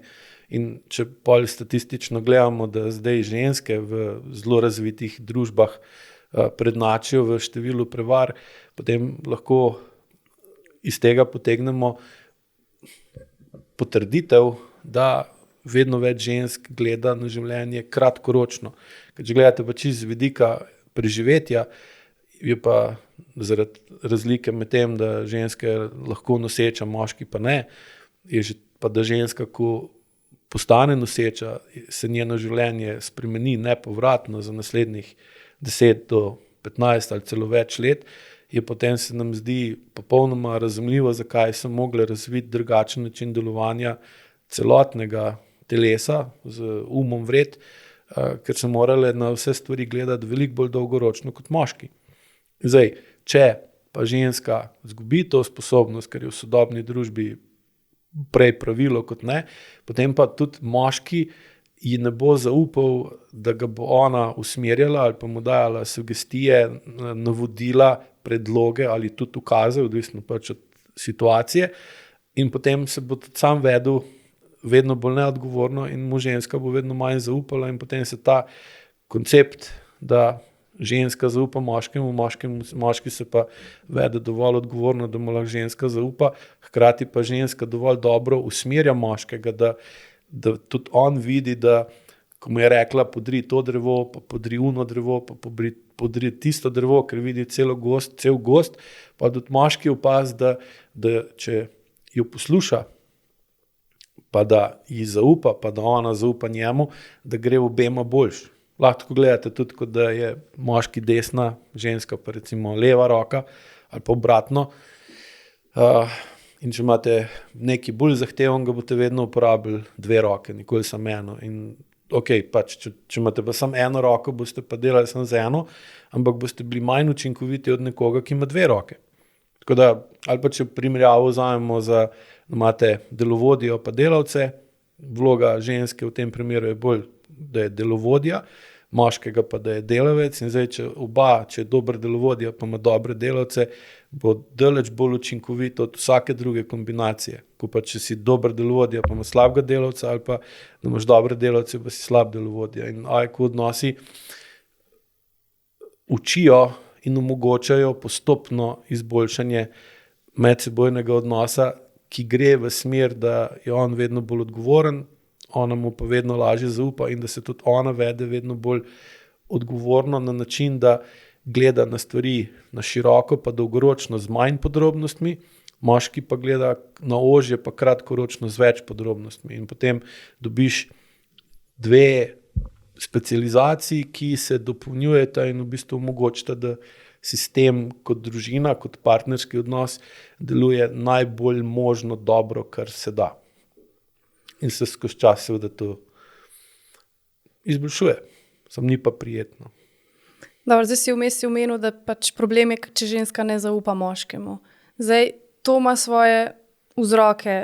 Ženske imamo veliko podzavestnega strahu pred moško močjo. Upravičenega. Zdaj, če gremo gledati, kaj se je dogajalo v zgodovini, a ne dobimo odgovore. Za primer, recimo če beremo knjige od Milene Miklavčič, Ogenj, rit in kače niso za igrače, kjer je opisovala spolne navade naših prednikov. To te pretrese, ker tam bereš, to je bilo življenje naših babic, naših prababic, sigurno. Še starih imam. Ja, se pravi, že sam naših babic, to ni tako dolgo nazaj, in vloga ženske takrat je bila, da je bila gospodinja, da je rojevala otroke, pa da je zadovoljevala moža. Noben se nikaj veliko spraševal, da bi zadovoljil žensko in kaj ona, kakšne so njene potrebe. Tako da mi povej, kako naj pa ženske zdaj zaupamo v moško moč, če je bila pa tokrat zlorabljena, pa uporabljena v napačno smer? Ja, jaz mislim, da glih zdaj je primeren čas, da se to lahko na nov definira in da se ta negativni vpliv tradicije, ker ženska upravičeno ni smela, niti mogla zaupati moškemu in glih zaradi tega, ker jo je moški ali pa moška družba spravljala v nemoč, je v bistvu zaradi tega sovražila moškega. Pa se pa pride spet do problema, do projekcije sovraštva. Ker če ženska sovraži očeta ali potem ponovadi sovraži tudi moža, ne more pa s tem sovraštvom kratkoročno nič pametnega narediti. Na koga pol projicira sovraštvo? Kjer je tisti, ki si pusti, ki je primeren za to, da sprejme to sovraštvo, ki ga ima ona v sebi do moških. Običajno je njen sin ali pa mlajši brat ali pa podrejeni otroci, tudi nasplošno, recimo, če dela z njimi. In zdaj tako sovraštvo se pol projicira na moškega in potem seveda moški zaradi tega, ker ga sovraži lastna mati, potem to sovraštvo do ženski se tako ustvari, projicira na svojo ženo pa na svojo hčerko in dobimo zaprt krog, ki se skozi vrtimo v tem sovraštvu. In prej so bili tudi družbeni vzorci, načini vedenja, odnosi med ljudmi na splošno so bili taki, da se je iz tega izjemno težko dalo ven prideti, oziroma da so ljudje mogli celo skrivati, da imajo nadpovprečno dober, spoštujoč, razumevajoč in sprejemajoč odnos do svoje ženske ali pa ženska do moškega, ker je bilo to čudno. Danes je pa dejansko glih zaradi večje svobode, ki jo imamo na razpolago, možno narediti tak odnos med moškim pa žensko, ki drugih ne bo motil. In seveda tak odnos bo bil bistveno bolj učinkovit od odnosov, ki ne temeljijo na tem, že čisto po fizikalni logiki, in potem bojo taki odnosi vedno bolj za vzgled vsem drugim, ki bojo imeli možnost na ta način razviti svoj odnos, ker glih zaradi tega, ker imajo ženske danes bistveno večjo moč, lahko prekinejo to spiralo sovraštva med moškim pa žensko, kar pa je seveda zahteven projekt in tudi namen AIQ odnosov je, da se bo počasi skozi večanje znanja, kako telesna struktura, kako iracionalni del človeškega telesa vpliva na racionalni del, kaj to pomeni, ko iz iracionalnega projiciramo določeno čustveno stanje na drugo osebo, lahko vedno več žensk in moških dojelo, da sovraštvo, ki ga čuti do fanta ali pa do moža ali pa do partnerja, je samo delno vzrok v partnerju, ampak da je zraven ogromen predlage, ne samo od naših staršev, ampak še od njihovih staršev, pa še kdo ve, 5, lahko tudi 6 generacij nazaj, in potem bosta lahko oba dva, predvsem zato, ker imamo zdaj več energije na razpolago in realno gledano lažje življenje kot 100 let nazaj, postavili sodelovanje med moškim in žensko na drug standard, kot je bil 50, 100 ali pa še več let nazaj, in s tem v bistvu zmanjšali to spiralo sovraštva med moškimi in ženskami, ki se že kaže v zmanjšanju števila učinkovitih partnerskih zvez, zmanjšanju števila otrok, zmanjšanju števila porodov na naraven način, se pravi brez carskega reza. In to bo vse vplivalo pozitivno na to, da bo naslednja generacija otrok, ki bo rasla v bolj urejenih partnerskih zvezah, ki temeljijo na zaupanju in odgovornosti, da bomo počasi to tradicijo, ki je bila izjemno kruta in težka, dali stran in jo pustili v preteklosti, ter s tem dobili lepšo in tudi boljšo prihodnost. Ja, zdaj, če govorijo o tem malo zgodovinskem kontekstu, me tudi zanima, kako so vplivale vojne prejšnjega stoletja na naše odnose, mogoče konkretno na partnerske odnose. Jaz, ko razmišljam o tem, kako jaz delujem v svojih odnosih, velikokrat se spomnim na pripovedovanja svoje babice, ki sem že v prejšnjem podcastu omenila, da je bila v koncentracijskem taborišču za časa vojne. Pa mogoče, če samo rišem to zgodbo, se pravi, bil je 1. november 1941, ko so na vrata potrkali 3 vojaki s puškami, dali so jim 3 ure časa, da se spakirajo, tako da pustili so doma praktično vse, en kovček stvarmi so spakirali, pustili so živali v štali, ki so verjetno pol od lakote umrle. In so šli v Brestanco na grad, tam je bil en hlev, kjer mislim, da so par dni čakali, da se je dosti ljudi nabrali in potem so jih z vlaki pač zlifrali v Nemčijo. Se pravi, mama je šla s 5 otroci sama, ker očeta, se pravi njenega partnerja, so ločeno poslali kopati strelske jarke nekam. Ona je šla s 5 otroci, najmlajši je bil star 6 mesecev, se pravi ga je še dojila, ostali so bili pač po par let stari, najstarejša mislim, da je bila 10 let stara. Tako da mama je bila sama 4 leta za časa vojne z 5 otroci. Ona ni vedela, a je njen mož še živ ali ne, kje sploh je, isto on ni vedel, a je pač njegova družina še živa in kje so 4 leta. Ne. Če si danes predstavljaš, da te partner, ne, da se ti najavi na telefon 1 uro ali pa ti ne odpiše na Facebook sporočilo, je že drama. Ne. Pa jaz, ne, I'm one of them. Tako da... mogoče tudi zaradi tega glih. Ja, sej to. Pretirana občutljivost na in panika, kje je. Ja, tako, ja. Glih zato se mi zdi, da je pomembno, pač, da te zgodbe naših prednikov poznamo. Da se poprašaš tudi eno stvar. Ali je slučajno, da je tvoj partner tak, ki ima relativno tvegano poklicno življenje? Ja. Ne koplje sicer strelskih jarkov, ampak to, s čim se ukvarja, je nadpoprečno tvegan poklic. Ne, vidiš, to je prenos zgodovine na take načine, ki si sploh mislimo, ne, ampak ko pa malo razmišljaš, pa rečeš, pa malo preveč slučajnosti je, da bi bilo slučajno. Ja, veliko odgovorov lahko dobimo, pač če gremo malo raziskovati preteklost. V glavnem pač zgodba se je relativno srečno končala, so se pol po 4 letih našli spet doma, čeprav dom je bil itak uničen total, še tla poden so jim ven zmetali, okna so jim ven zmetali, pač sam zidovi so ostali. V bistvu moje vprašanje je, a je bil to nek ta prelomen trenutek, ko so ženske v bistvu bile primorane, da so postale bolj trde, bolj toge, manj sočutne, ker so pač bile prisiljene, da so preživele to vojno, moških ni bilo, ne, takrat. Ja, dejansko bi jaz tako rekel, da v partnerskem odnosu med njima dvema, ko si opisovala, ne, so dejansko ostali samo zidovi.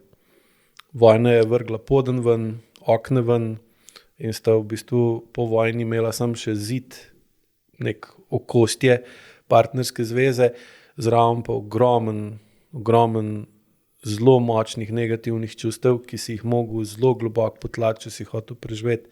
In ko to tlačiš 4 leta, razviješ tako kronično zakrčenost, da enostavno pozabiš, da je to sploh kdaj bilo, da si to kdaj imel, oziroma ko začutiš taka čustva, jih začneš dojemati kot nevarna, ker če si začutil med vojno veselje ali pa ljubezen ali pa podobna čustva, je to bilo lahko zelo nevarno, ker si bil manj previden, bil si manj preudaren, bil si bolj nepremišljen in to te med vojno lahko zelo hitro stali glavo. Recimo, če film, ki zelo lepo prikaže vpliv vojne na žensko, je, mislim, da ima naslov Varuhinje. Francoski film, ki govori o družini v Franciji, ko so imeli veliko kmetijo in so med prvo svetovno vojno, to gre za v prvi svetovni vojni, so moški morali iti na fronto in so ženske v bistvu ostale same.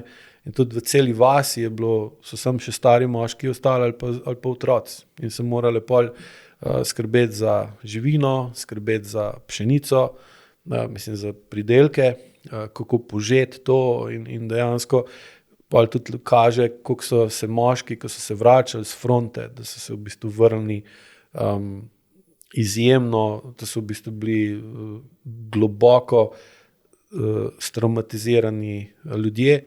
Zdaj imate tudi letos je prišel ven film, ki tudi zelo, pač, kakor lahko presodiš, zelo avtentično prikaže Prvo svetovno vojno z vidika vojaka, da je na zahodni fronti nič novega, mislim, da je naslov. In če boste pogledali ta dva filma, enega zraven drugega, najprej enega, pa drugega, boste lahko videli, kako težko je bilo ohraniti ljubezen, ohraniti pozitivno čustvo, ohraniti veselje v takem okolju, ki je, to je bilo ekstremno, brutalno, okrutno. In seveda, pa se to pozabi, ali pa rečeš, ok, pustimo, to je zdaj za nami, mislimo, gremo naprej, gremo ustvarjati boljšo prihodnost. In če se vprašaš, kaj sta tvoja stara starša, ko sta prišla nazaj, pa sta videla, da so samo še zidovi od hiše ostali, kam sta vložila ves čas in vso pozornost v materialne dobrine, se pravi, da sta obnovila hišo, da sta obnovila gospodarska poslopja, da sta nazaj začela sejati kmetijske pridelke, bilo je pomanjkanje vsega in to se pravi, ni tukaj samo 4 leta, pa že 4 leta vojne je ogromen časa, ampak je tukaj zraven še koliko pol še let, ko so bili v konstantnem stresu in konstantni stiski in konstantnem pomanjkanju tega in so mogli ves svoj dopamin vlagati v to, da so zrihtali, da so imeli kje spati, da so imeli kje živeti, da so imeli kje jesti, da so zaslužili nek denar in ta dopamin je nemogoče, da bi ga vlagali v medsebojni odnos in da bi dvigovali svoje čustva ali pa da bi dvigovali kvaliteto, čustveno kvaliteto, oziroma drugače rekel, da bi gradili čustveno, da bi čustva gradili in jih izboljševali na enak način, ko so gradili in izboljševali hiše, stanovanja, ceste, elektriko. In pa kaj vidimo danes je, da imamo čustveno zrelost veliko manj razvito, kot imamo razvito pa življenje. In seveda zaradi tega pride do nepravilne uporabe časa in nepravilne uporabe pozornosti. In iz takih zgodb, kot je ta, ki si opisala, seveda pride do tega, da je bila glavna potreba po drugi svetovni vojni, recimo, da sta dva partnerja znala čim prej ustvariti neko materialno stabilnost, neko materialno raven in ni bilo časa za urejanje čustvenih odnosov, za urejanje čustev kot takih. Seveda danes imamo pa materialno raven že zelo visoko, zdaj se pa vedno bolj kaže ta deficit dvigovanja čustvenih ravni, čustvene zrelosti in ravni uporabe čustev, da bi kompenzirali vse te možnosti, ki jih danes imamo. To, ko sem prej rekel, da zato smatram, da imate danes tako moški kot ženska možnost in odgovornost, da dvigneta najprej zavestno čustveno zrelost, potem pa še podzavestno čustveno zrelost, zato da lahko bolj presota, kdaj govorimo o projekciji, kako dejansko čustvo ima vse, kako čustvo izraža, ali se upa, ali zna, ali sme uporabiti najbolj optimalno čustvo, zato da doseže določeno spremembo in ali so te spremembe, ki jih dosegajo v svojem odnosu take, da so vzdržne, da dejansko vodijo, da je partnerski odnos s časom vedno bolj kvaliteten in se s tem upre zobu časa. In seveda, če gledamo na osnovi, česa živimo in na osnovi česa iz kje izhajamo, pa da zdaj gremo še bolj nazaj, še v srednji vek, pa v antiko, to je katastrofa.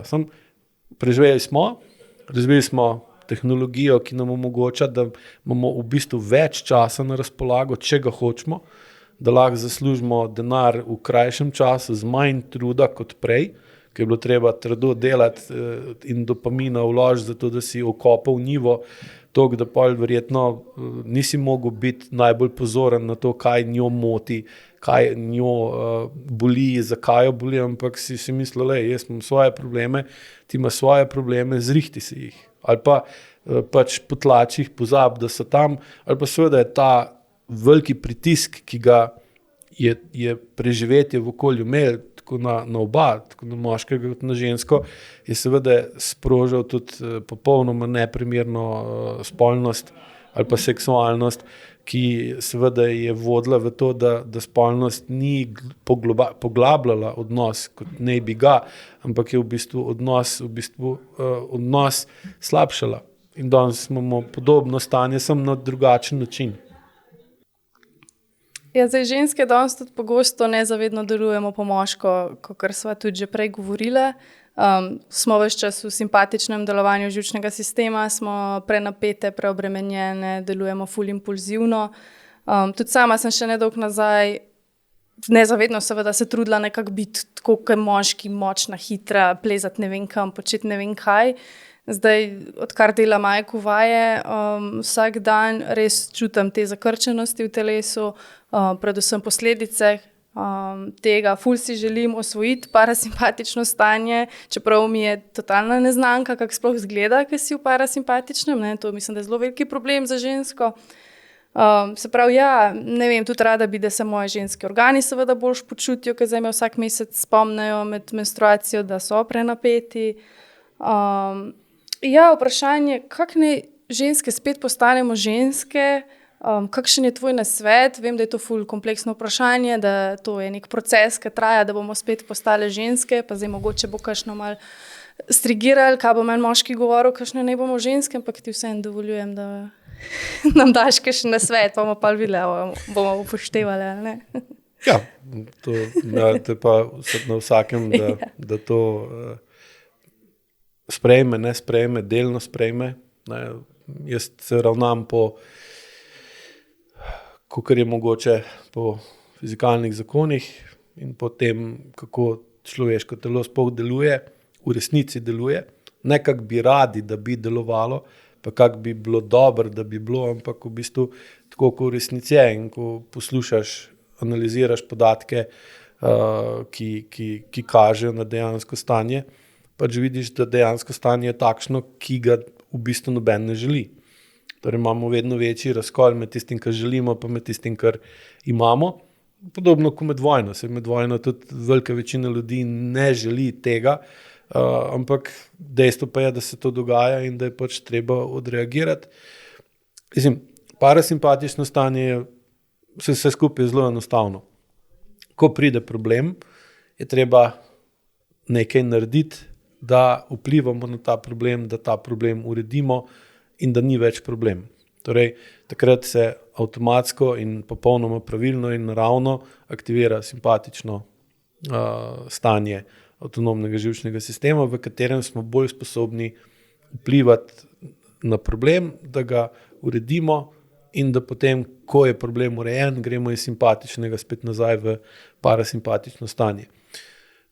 Torej je iz te logike logično izpeljati to, da ali smo sposobni se vesti kot odrasli in več problemov urediti kot narediti, kar pomeni, da znamo primerno uporabljati tako simpatično stanje avtonomnega živčnega sistema in ko problem uredimo, gremo pa v parasimpatično stanje avtonomnega živčnega sistema, v katerem počivamo in lahko tudi rečemo uživamo, smo sproščeni, da se na ta način pripravljamo na nov problem, ki bo preslej prišel, ker je pač to osnova življenja. In pričakovati, da bomo ustvarili življenje, kjer ne bo problemov, ni možno, ker v bistvu, kaj vidimo, da ljudje, ki živijo s premalo problemi, sami sebi naredijo ogromen problemov. In pa si rečeš, komu je bilo tega sploh treba? In to je klasika, ki jo lahko opaziš in tudi, ko delam strankam, ki imajo tako življenje, za katere bi človek rekel, joj, se ta pa res nima nobenih problemov, dejansko vidiš, da imajo ogromen problemov, samo so pred javnostjo pač zakriti ali prikriti. In iz tega izhaja pač osnova. Če hoče, v tem primeru ženska, ko si vprašala, biti bolj parasimpatična, mora biti sposobna bolje reševati probleme. Da problemov reši več, kot jih pa ima ali naredi.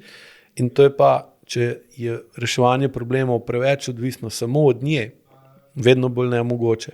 Zaradi, ker je sistem preživetja vedno tak, da boljš funkcionira kombinacija med moškim pa žensko, če se pravilno uporablja. Seveda. Tukaj pa jasno je problem zlorab moške in ženske vloge, ki potem pripelje do tega, da imaš občutek, da je boljš, da si sam, ali da je moški sam, ali da je ženska sama, ker ima s tem manj problemov.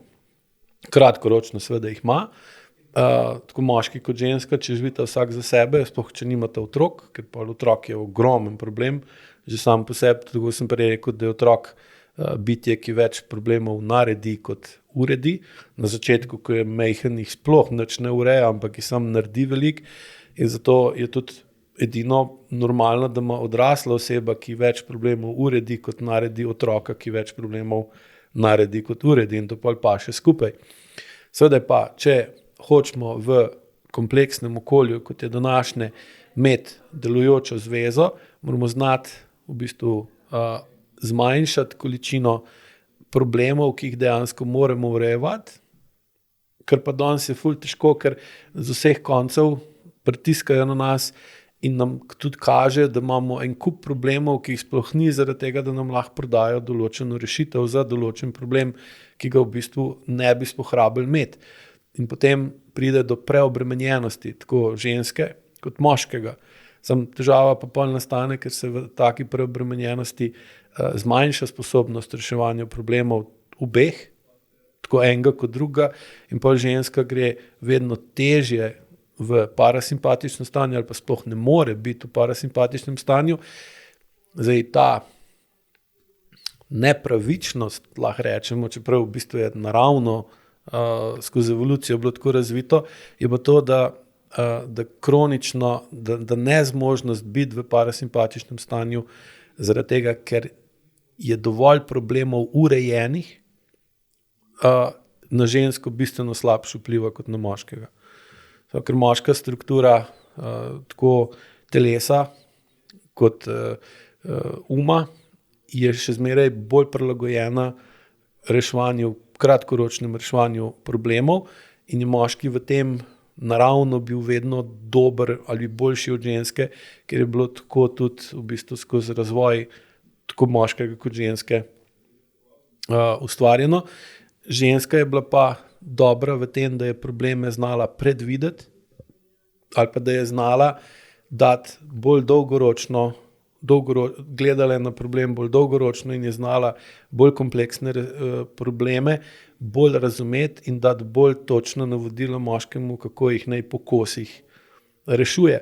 In ker je taka kombinacija omogočila najvišjo možno sposobnost učinkovitosti reševanja problemov, sta bila oba lahko bolj parasimpatična, tako moški kot ženska. Samo za ženske pa to še veliko bolj pomembno, ker če hoče, da normalno funkcionira njeno telo, še posebej trebušna votlina, ko sprej omenila ženske organe, je ful važen, da je njen povprečen pritisk v trebušni votlini nižji, kot je pri moškem. In če imata oba enak visok pritisk, ženska in moški v trebušni votlini, bo imela ženska veliko več težav, tako telesnih kot vedenjskih, zaradi tega jim bo veliko težje normalno funkcionirala oziroma niti ne bo več mogla kot moški. Seveda je pa moški, ki je v zvezi s tako žensko, ki je skozi napeta, ima dejansko slabo vodenje. Ne zato, ker bi ona hotela biti slab vodja, ampak enostavno ni dovolj pogosto v parasimpatičnem stanju, da bi lahko videla gozd. In potem se vedno bolj zapletata okrog dreves, ne vidita pa celega gozda in potem dolgoročno njuno življenje in njuna zveza vedno bolj slaba, tako kot bi bil slab gozd, kjer bi gozdar videl samo drevesa, ne pa tudi celotnega gozda. Tako da rešitev z vidika IQ-ja, da je ženska lahko bolj manj v simpatičnem stanju, pa bolj v parasimpatičnem stanju, je ta, da znata bolj točno določiti, kateri so dejanski problemi, ki jih imata, izločiti probleme, ki so vsiljeni, kar je zelo pogosto, sploh recimo iz okolice, od staršev. Recimo, ko delam z pari, ki imajo težave v odnosu, se v 90% primerov pokaže, da v bistvu ker eden ali oba partnerja v odnosu skrbita za svoje starše in čustva dajeta staršem in potem jih zmanjka za njiju dva. In potem, ko postavita starše pred dejstvo, da morajo začeti skrbeti sami za svoje čustveno, za svoj partnerski odnos, in ona dva ali pa eden od njiju preneha biti starš od starša in zahteva, da se ta odnos, starševski odnos med otrokom pa staršem zmanjša in se poveča partnerski odnos med dvema staršema njegovima, se potem ustvari višek časa in višek čustev, da lahko par urejuje svoj partnerski odnos in s tem gre ta oba partnerska odnosa gor, tako ta, recimo zdaj odraslih otrok, kot od njihovih staršev. Sam je pa to seveda v nasprotju s tradicijo, kjer mora otrok poskrbeti za starša, ker je bilo seveda primerno, da je poskrbel za njegovo varnost, pa hrano, pa zavetišče, pa toploto. Danes se pa to v bistvu spremenil, ker tudi starši oziroma starejši, pa stari starši v tem primeru, ali pa moji starši nimajo več eksistenčnih težav, ali da bi bili ogroženi, da ga bo treba dati na hrbet, pa ga odnesi v hosto, tako včasih, ali pa v Srbiji so imeli še 300 let nazaj dejanski aktiven običaj, da je sin v določeni starosti odpeljal starša v gozd in ga je sekiro ubil, zraven je pa odpeljal sina svojega, da je videl, kako ubija svojega očeta, zato da bo pol enkrat on ubil pa svojega. In še danes, recimo v Srbiji imajo rek, da ko je nekdo prestar za neko službo, rečejo, da zdaj si pa primeren za sekiro. To sem bral, mislim, da je v National Geographic, ko je bil članek o tem lani ali nekaj takega, ko so opisovali ta recimo tem običaj, ki je bil pa namenjen tem, da nekdo, ki je bil ni bil sposoben skrbeti zase in je odžiral izjemno skopa sredstva, hrane, kurjave, da so ga pač enostavno eliminirali. Tako kot recimo so na Japonskem, če ste gledali, mislim, da je bil od tega Kurosave film, ko je pač so imeli dejanski običaj, da je ostarelega starša sin odnesel v gozd in ga tam pustil, da so ga volkovi pojedli, ker ostarel starš ni bil več sposoben skrbeti zase. Ampak kaj opažam danes je, da ta skrb otrok za svoje starše se iz materialnega prestavlja na čustveno področje, ker pa ni prav, zaradi tega, ker potem partnerska zveza otroka z drugim partnerjem, ki imata zdaj svojo družino, enostavno pride do pomanjkanja dopamina, ki ga že tako služba vzame ogromen, pa promet ga vzame ogromen, pa pol še vsi ostali, ki stojijo v vrsti za naš dopamin, in pol za tisto, kar je pa dejansko pomembno, da z vlaganjem pozornosti dvigujemo čustveno kakovost medsebojne zveze in damo en drugem čas in ga poslušamo, ter potem tudi včasih kaj komentiramo, če je to potrebno, zato pa nimamo več pozornosti oziroma dopamina. Tak bi jaz dal, kako IQ odnos gleda na kaj bi bilo potrebno postopoma po korakih spremeniti dolgoročno gledano, da bi se pravilna uporaba stanja avtonomnega živčnega sistema, tako simpatičnega kot parasimpatičnega, izboljšala. Sploh zato, ker imamo vedno bolj kvalitetno tehnologijo, ki namesto nas rešuje en kup problemov. Ampak ne znamo pa nehati, da bi zaradi tega, ker tehnologija bolj rešuje probleme, mi imeli več časa za reševanje problemov, ki jih tehnologija ne more rešiti. To so pa problemi vezani na čustva, ker tehnologija pa čustvenih problemov k sreči, ajmo reči tako, ne more reševati. Zaenkrat si rekel, da bi moški mogel urediti tisto, kar žensko moti, ogroža ali omejuje. Ali lahko kakšen praktičen primer, kako ne bi to izgledalo, ker si čisto ne predstavljam v praksi, ker ne vem, če mene nekaj moti v službi, valjda moram jaz to zrihtati, nam rekla, partner, da mi poklič šefa, pa zrihti, ker to mene moti, mislim. Razumeš? To pomeni, da ne vse, sprav, ni zdaj, da vse, kar žensko moti, ovira, ogroža ali omejuje, bi moral moški urediti, ampak določene grožnje, določene motnje je potrebno urejevati z bolj agresivnimi čustvi, z bolj agresivnimi dejanji, bolj odločnimi dejanji. Pravi, ko tem rečemo, da je to dejanje, ki ga izvedemo po 3. Newtonovem zakonu, pravi, ko gremo v bolj hitro, impulzivno vedenje, s katerim v bistvu naredimo veliko spremembo v kratkem času. Potem imamo pa še vedenje po 1. Newtonovem zakonu, ki je pa bolj počasno, bolj postopno, ali pa lahko recimo tako, vedenje po 3. Newtonovem zakonu je tako, kot če umivate avto z visokotlačnim čistilcem, ne? Vedenje po 1. Newtonovem zakonu pa je, če umivate avto z navadnim recimo, šlaufom. Ne? Je razlika, kdaj rabite več časa, kdaj porabite več energije. Ne? In zdaj, če je potrebno nekaj urejevati po 3. Newtonovem zakonu, je bistveno bolj učinkovito, če to naredi moški, ker ima drugačno medenico, ker ima drugačno trebušno steno, ker ima drugačen prsen koš, ker ima drugačen ramenski obroč, ima drugačno razmerje med močjo v rokah in v nogah. In tudi sam po naravi, po strukturi in po funkciji bi moral moški biti bolj impulziven. Se pravi, moška struktura, tako oblika dlani, kot vratu, kot jakost mišic v ramenskem obroču, mišic v rokah, mišic v nogah, je očitno prilagojena za impulzivno vedenje in je moška struktura zaradi tega bolj prilagojena impulzivnim vedenjem in potem je tudi moški v impulzivnem vedenju bolj učinkovit.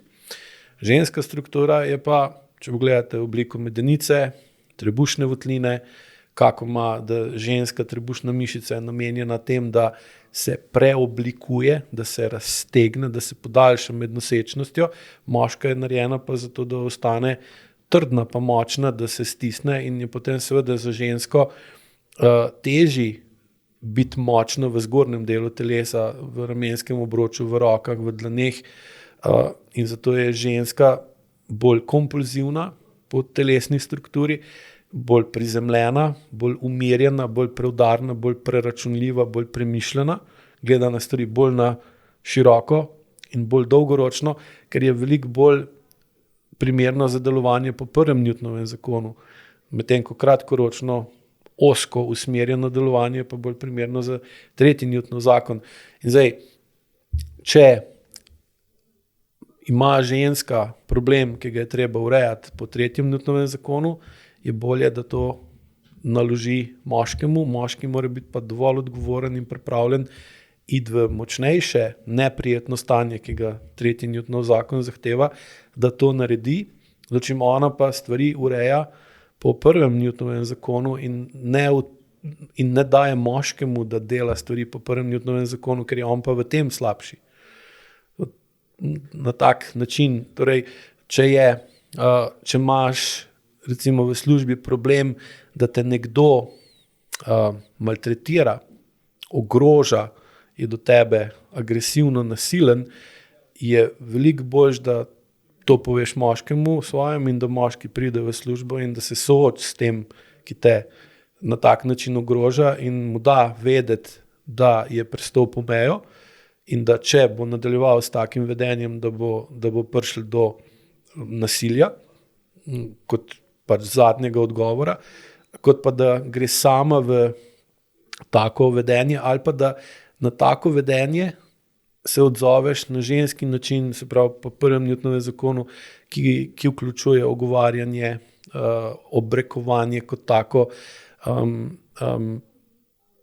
zavajanje oziroma počasno zastrupljanje te osebe, zato da bo prišel do nekih sprememb, ker je to lahko pa predolg traj in pa v bistvu si predolg časa nemočna, plus tega pride do tega, da ženska podzavestno in telesno začuti, kak je pa sploh smisel moškega, s katerim sem, če me ne more zaščititi pred takimi nevarnostmi.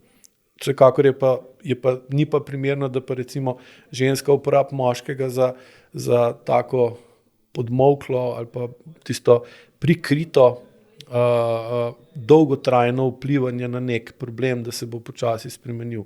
Zato, da spet govorimo o tem, kako uporabiti človeško strukturo človeškega telesa, strukturo delovanja njegovih življenjskih sistemov, tudi živčnega, zato da se struktura uporabi kar najbolj dobro za določeno funkcijo, ki temelji na tej strukturi. In to je pri moškemu impulzivno vedenje, pri ženski pa kompulzivno vedenje. In na tak način, če to dobro skombinirate med sabo, za kar vas spet potrebujete dovolj medsebojne komunikacije, tako zavestne, verbalne, kot iracionalne ali pa podzavestne, neverbalne komunikacije, sporazumevanje skozi pogled, sporazumevanje skozi telesno držo, skozi telesno gibanje, takrat lahko ustvarita takrat sta tim.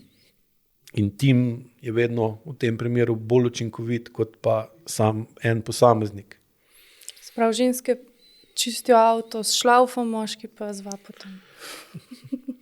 Ja, običajno je tako, ne? Zdaj, mogoče kaj pa še kakšen nasvet za moške, ja, kako naj moški spet postane moški in kaj to sploh pomeni? Kaj to pomeni? Pomeni, da more prevzemati odgovornost za dela in dejanja, ki so kratkoročno bolj silovita, bolj fizično zahtevna in zaradi tega tudi bolj neprijetna in povzročajo močnejši odpor. Ker če moš nekaj na hiter ali pa v krajšem času narediti, se ti to bolj upira, je bolj nevarno, te lahko tega bolj strah, si v močnejšem stresu, z zavedanjem, da moško telo lahko kratkoročen močnejši stres bistveno bolj zdravo prenese kot žensko. Zdaj, težava pa nastane, ker moški po takem dejanju ali takih dejanjih, ki so po 3. Newtonovem zakonu, potrebuje počitek in potrebuje pomiritev, da ga nekdo pomiri, ker sam se ne more, razen če rabi pa recimo kemične pomirjevalce ali pa določena pomirjanja skozi spolnost. To je en od razlogov, zakaj je bila spolnost taka okrutna še 70-80 let nazaj, ker v bistvu moškega ni noben znal pomiriti, tudi ženske se tega niso učile, dočim okrutno življenje, v katerem so moški bili, predstavljate si vojaka, rudarja, predstavljate si nekoga, ki koplje jarke za vodovod, ki dela v klavnici, ki dela stvari, ki so potrebne, da vse skupaj funkcionira, gradi ceste. Ogromno tega imate, kar recimo moški počnejo veliko bolje kot ženske, ali pa če date žensko na tako delovno mesto.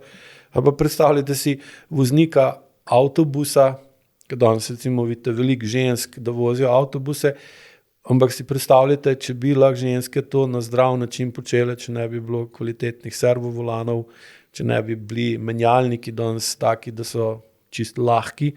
Ker če se spomnim unih starih kamionov ali pa avtobusov, ko sem se še sošolal z njim vozil, unih tamovih, je mogel biti šofer konkretno močen, da je lahko prestavil iz ene prestave v drugo, ali pa da je volan obračal ki je bil to tak velik volan, da je lahko, ker ni bilo servo volana, si zato mogel uporabljati moč zgornjega dela telesa, ki pa je pri ženski naravno manjši kot pri moškem.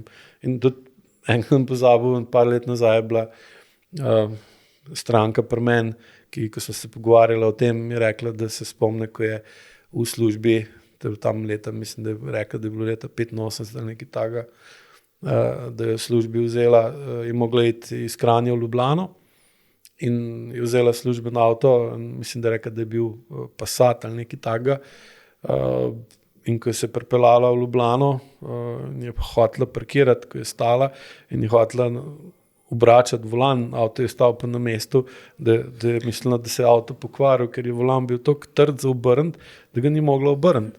In pa je avto tam pustila in je šla iskat in so je pa povedali, da z avtom vse v redu, sem da mu pač tak trd volan, težki volan, ona je bila navajena pa na nek velik manjši avto, ne. In zdaj, treba je upoštevati dejanske biološke razlike med moškim in ženskim telesom in se med sabo zmeniti v partnerskem odnosu, katera dela je boljš, da jih upravlja moški, pa katera dela je boljš, da jih upravlja ženska. Čeprav je pa spet tukaj drug problem, ker se zdaj večina del, ki so bila težka, danes upravljajo stroj.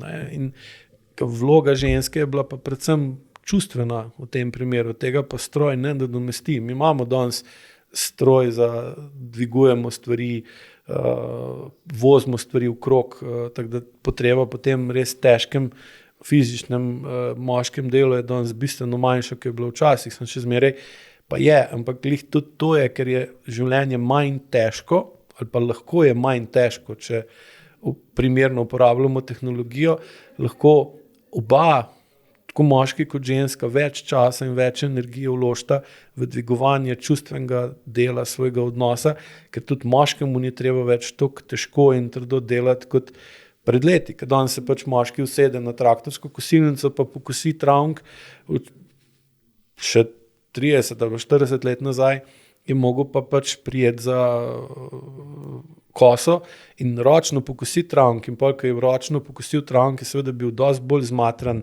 kot če ga danes sedi, ko danes dejansko kosi bencin, takrat je pa kosil on in ko on pokosi travnik in se usede pa gleda ta sveže pokošen travnik, je idealen čas, da se z ženo pogovarjata o stvareh, o lepih in o problemih in o uspehih. Ker prej, verjetno, ko bi pokosil travnik, bi bil toliko utrujen, da bi pač pojedel, pa bi šel spat in se ne bi z njo mogel pogovarjati. In glih tudi zaradi te okrutnosti in težkosti življenja, tako žensk kot moških. Ne smemo pozabiti na dejstvo, da je na vsakih 200 porodov prišla ena smrt ženske, na vsakih 50 splavov, ki so jih ženske počele, je prišla ena smrt ženske, da je še 300 let nazaj polovica otrok ni dočakali 5 leta starosti, to je bilo okrutno. In seveda so morali pa tako ženske kot moški so morali postati trdi in v taki togosti, trdosti ti ne moreš pričakovati, da boš ljubil pa hrepenel, razen v tistem nekem obdobju mladosti, ko slišiš, kako trava raste. Sem danes, če gledate tudi te mladostne zaljubljenosti, take, ko so včasih bile tako močne, jih dejansko ni.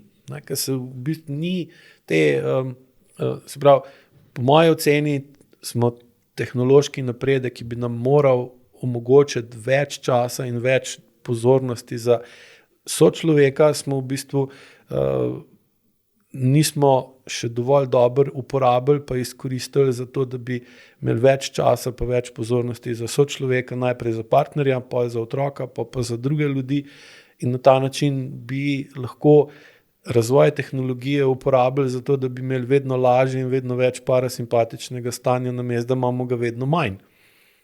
In dokaj je očitno, da tehnologijo zlorabljamo. Ampak to je pa spet na vsakem posamezniku, da se sam odloči, ko recimo posluša take stvari, ko se zdaj pogovarjava, ali je to za njega drži ali ne, presod ali projicira stvari na druge ali ne, in koliko lahko on zavestno naredi na tem, da bo spremenil svoj odnos do sebe in s tem v bistvu dosegel transformacijo sebe v drugo obliko in s tem preprečil, da ga zloraba tehnologije ali pa preteklost deformira in ga drži v odnosih, ki so nevzdržni ali pa dejansko danes lahko rečemo, da je že bedni. Prej, ko si omenil tovornjake oziroma avte, sem se spomnila, kako dejansko skozi AIQ vaje sem ugotovila, koliko me vožnja zakrč. Prej tega se nisem zavedala, zdaj prav vidim v telesu, kaj ti vožnja naredi avta ženski. Ja, imaš pa danes že zaradi napredka tehnologije aktiven tempomat. Recimo, ko sem se peljal sem v Ljubljano, je bila za mene vožnja zelo nestresna. V primerjavi, če se spomnim, ko sem se recimo v 90-ih letih z Astavo 128 peljal po cesti rezervirani za motorna vozila iz Brežice v Ljubljano, če bi primerjal zahtevnost tega danes, pa tistega takrat, to ni primerjave. In jaz, ko bom recimo prišel zdaj po podcastu domov, bom lahko še zmeraj imel normalen pogovor, normalen odnos ali pa pogovor s partnerko, dočim, če bi šel recimo v nekem, predstavljajte si v Fičatu ali pa v Katrci po nekih teh stranskih cestah v Ljubljano pa nazaj, kakva bi bila moja pripravljenost za razgovor, ko bi prišel domov. Bistveno manjša, ker bi bil utrujen. In če ona bi pa recimo, ne vem, stvari delala na težji način, ker ne bi ji pomagale, tehnologija pomagala, kakva bi bila pa z njene strani pripravljenost na razgovor. Ne? Ker v preteklosti so ljudje veliko bolj morali se boriti za preživetje in so bili izčrpani od boja za preživetje. Tako kot si se razlagala kaj je bilo po vojni in takrat ti nimaš prostora, časa, niti dopamina, da boš iskal boljši čustven odnos do žene ali pa do partnerke, ker si mogel dopamin vlagati v stvari, ki so bile dejansko pomembne za preživetje. Danes pa ima k sreči velika večina ljudi za preživetje ne porabi veliko dopamina in pa ta dopamin, ki ga imamo viška, usmerjamo v Facebook, pa da ima Google več dobička, pa da ima Apple več dobička, pa da imajo dejansko spreminjamo dopamin, ki bi ga mogli nameniti izboljšanju partnerskega odnosa in s tem, ko bi imeli boljši partnerski odnos, avtomatsko imamo tudi boljši starševski odnos. Ne? Mi ta dopamin pošiljamo prek spleta v čist druge konce sveta, problem imamo pa 2 metra od sebe. Prej, ko si govoril o tempomatu, sem se spomnila, da mene ful nervira tempomat. Zakaj? Ker me verjetno nervira parasimpatično stanje. Ja, možno. Ali pa imaš nezaupanje. Ja, ful ne zaupam, ja. Ja, no, sej. In zdaj, ker recimo moja partnerka tudi ne mara, da vozim na tempomatu, ker mu ne verjame. Čeprav statistično gledano je veliko bolj zanesljiv kot jaz. Ne? Ampak ona ima isto probleme, sicer se to zdaj v zadnjih letih bistveno izboljšalo. Prej vem, da je imela ful težave, ko se je recimo prižgala rezerva, ne, za gorivo, dej pej čim prej tankati. Pa dej, sej imamo še za 50 kilometrov. Pa ko smo dobili še malo bolj novejši avto, ki je imel že tisti, da je računal, koliko imaš kilometrov, je bilo meni prav zanimivo se voziti, dokler ni bilo samo za 10 kilometrov. Ona je že, ampak je pa se naučila bolj meni zaupati in je seveda lahko tudi bolj zaupala tudi tehnologiji kot taki in zdaj se v avto vozi bistveno bolj mirno kot prej. Ne? Ker realno je tako, če ne moreš zaupati očetu pa mami, resnično zaupati, ker to zaupanje recimo skozi čustveni cest zlorabta, potem je zelo težko zaupati komorkoli in potem pride do tega, ali preveč nekom zaupaš ali nečemu, ali pa premalo in imaš izjemno težko uravnotežiš kakšno dejansko zaupanje lahko daš ali pa imaš do nekoga ali nečesa. In življenje je bistveno težje pa zaradi tega, kot bi lahko bilo. Zdaj, mislim, da par dni nazaj imaš ta program za izboljšanje partnerskega odnosa, ne, si nam tudi omenil, da ženska potrebuje 80%, da je moški sam posluša, ne, brez nekih intervencij, mnen, nasvetov. Pač ja, to je dejansko. Kot ne bi bilo. Ja, ne, res to rabimo, da nas nekdo sam posluša, ne, očitno da so te možgani. Ja, ampak Okay. pod pogojem, da je dovolj parasimpatična. Ker ko je ženska dovolj pogosto parasimpatična, potem razmišlja dolgoročno in tudi realno ne potrebuje mnenja od moškega, ki pa gleda na stvari primarno kratkoročno. In zdaj, hkrati je pa seveda, če želiš preprečiti premlevanje v glavi, je potrebno to dati ven. Zdaj pa ali napisati, ali pa se z nekom pogovarjati, ti pomaga, da je tvoje dolgoročno razmišljanje veliko bolj kvalitetno in točno, kot če to samo držiš v sebi in vse premlevaš, ker ko ti skozi pogovor ali razgovor to daš, ko ženska da to ven, v tem razgovoru lahko ona sama sliši, ali na njeno razmišljanje vplivajo še kakšne projekcije čustev pa iracionalna stanja iz preteklosti ali ne. In ko sama sebe posluša, dela čisti svoje razmišljanje in naredi boljši koncentrat, boljši kondenzat tega, kar razmišlja, in zaradi tega ima bolj kvalitetno razmišljanje. Hkrati pa skozi to razmišljanje, če se pogovarja s partnerjem, usklajuje dolgoročne načrte, da jih pozna tudi moški, ki pa potem deluje primarno kratkoročno. Ne. Seveda, težava pa, ki nastane, je pa ta, da tak razgovor ali pogovor je ženska sposobna imeti in ga lahko ima samo v primeru, če tistemu, ki mu to govori, zaupa. Ker če pa nekdo, ki mu to govori, če to zaupanje zlorabi, potem mu pa ne bo hotela, upravičeno ne bo hotela povedati, o čem v resnici razmišlja, ampak bo to vse skrivala in potem pride iz razmišljanja v premlevanje, hkrati pa, ker živi v okolju, kjer je z nekom, ki mu ne zaupa, ne more biti parasimpatična. In pa se spet zaplete in potem pride tudi do tega, da ta potreba po parasimpatičnosti jo poskušamo pa dosegati na druge načine, skozi recimo kemične substance ali skozi zlorabo določenih dejanj,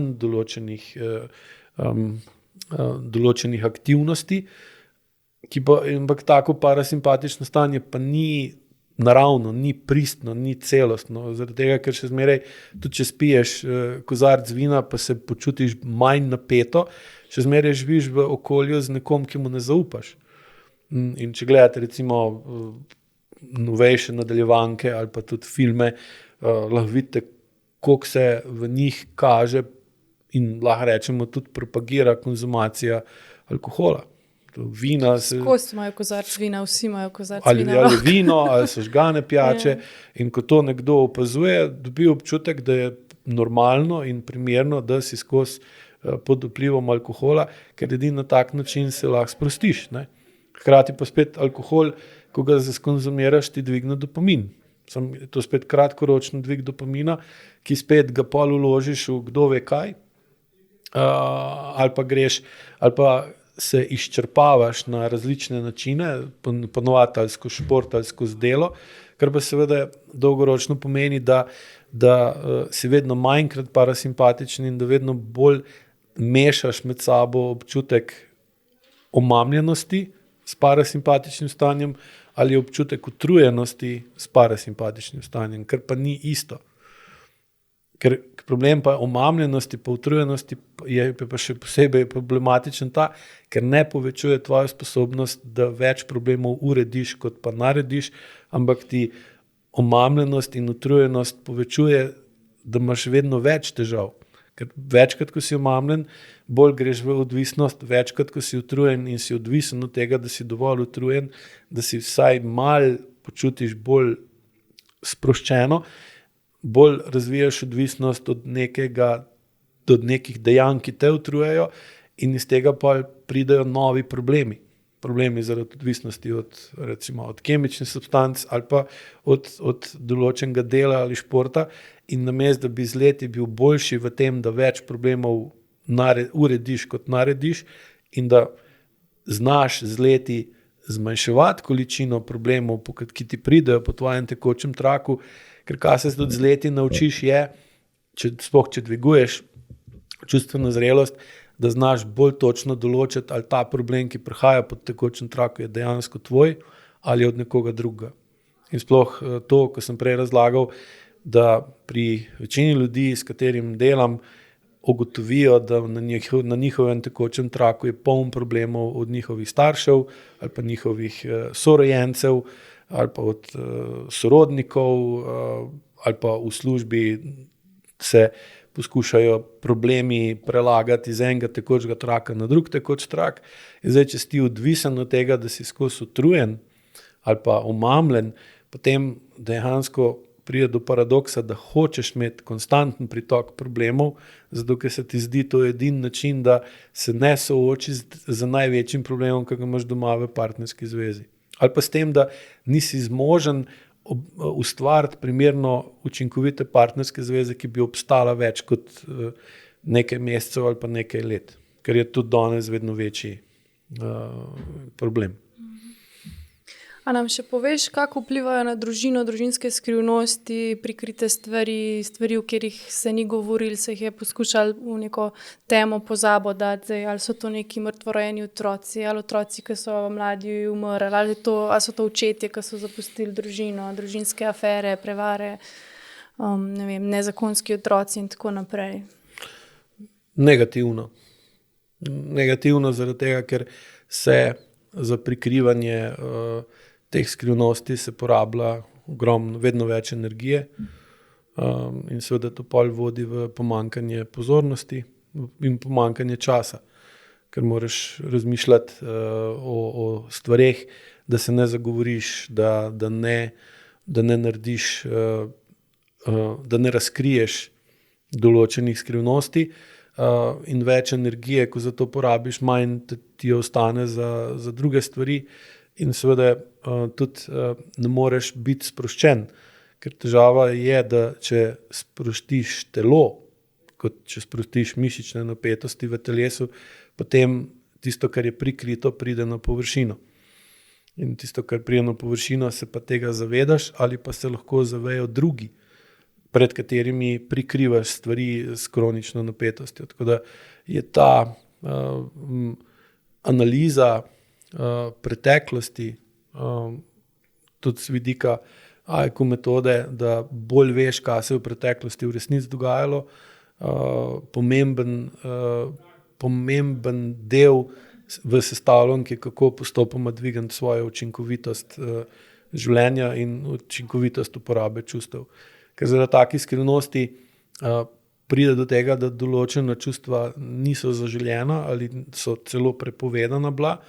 In zaradi tega, ker je bilo recimo prepovedano govoriti ali pokazati določene stvari v preteklosti, se potem tudi otrok, ki živi v taki hiši, v takem domu, ne dobi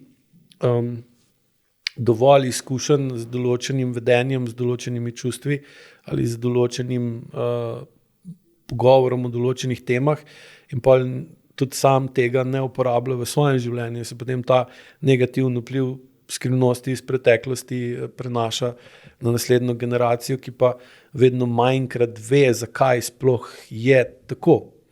In je ena šala, ali pa kakorkoli rečemo o tem že, ki jo tudi na programih dostikrat povem, ki kaže na ta prenos tradicije, ki je lahko zaradi razvoja družbe vedno bolj neprimeren. Ta, da pač oče pa mož sedi za mizo pa gleda ženo, kako pripravlja nedeljsko kosilo in vidi, da vzame ribo in jo odreže glavo pa rep stran in jo da v pekač, pa vse skupaj da v pečico peč in jo vpraša, zakaj si pa odrezala glavo pa rep stran. In ona reče, da pač zato ker njena mama isto delala. Ne. In rekel je, pa zakaj pa, ne, se dosti prostora, ne. Pa reče, ne vem, bom poklicala mamo, pa jo bom vprašala. In pa pokliče mamo, pa vprašajo ti, zakaj pa režeš glavo pa rep stran od ribe, ko prednjo daš peč, ne. Pa reče ona, ne vem, jaz sem se tako od tvoje babice naučila, ne. Pa rekel, pa veš, da nisem nikoli razmišljala, zakaj je to tako, ne. Ampak bom jo poklicala, pa jo vprašam. In pa pokliče babico in jo vpraša, zakaj pa, ne, zakaj si režeš glavo pa rep stran od ribe, ko je daš v pekač, rekel, zato ker si bil pekač pač toliko majhen, da ni šla riba drugač not. Ampak zdaj v preteklosti, ko je bila pečica, recimo, so bile manjše, pa so bili plehi manjši, je bilo to objektivno potrebno dejanje. Zdaj, recimo, ki je pa vse večje, je pa to včasih objektivno vedenje zdaj nepotrebno in po nepotrebnem komplicira življenje in pa pride do tistega, ki sem prej razlagal, da imamo podzavesti polne vzorcev iz preteklosti, ko se je živeli pa popolnoma drugače, kot se živi danes in imamo pol ta notranji operacijski sistem neprilagojen sodobnem življenju. In če bi bili recimo računalnike, če bi imeli take, bi že vsi znoreli, kva zdaj gruntajo, zakaj je to tako butast narejen, da moram non-stop nekaj zavestno popravljati, če bi lahko računalnik avtomatizirano to naredil. Ne.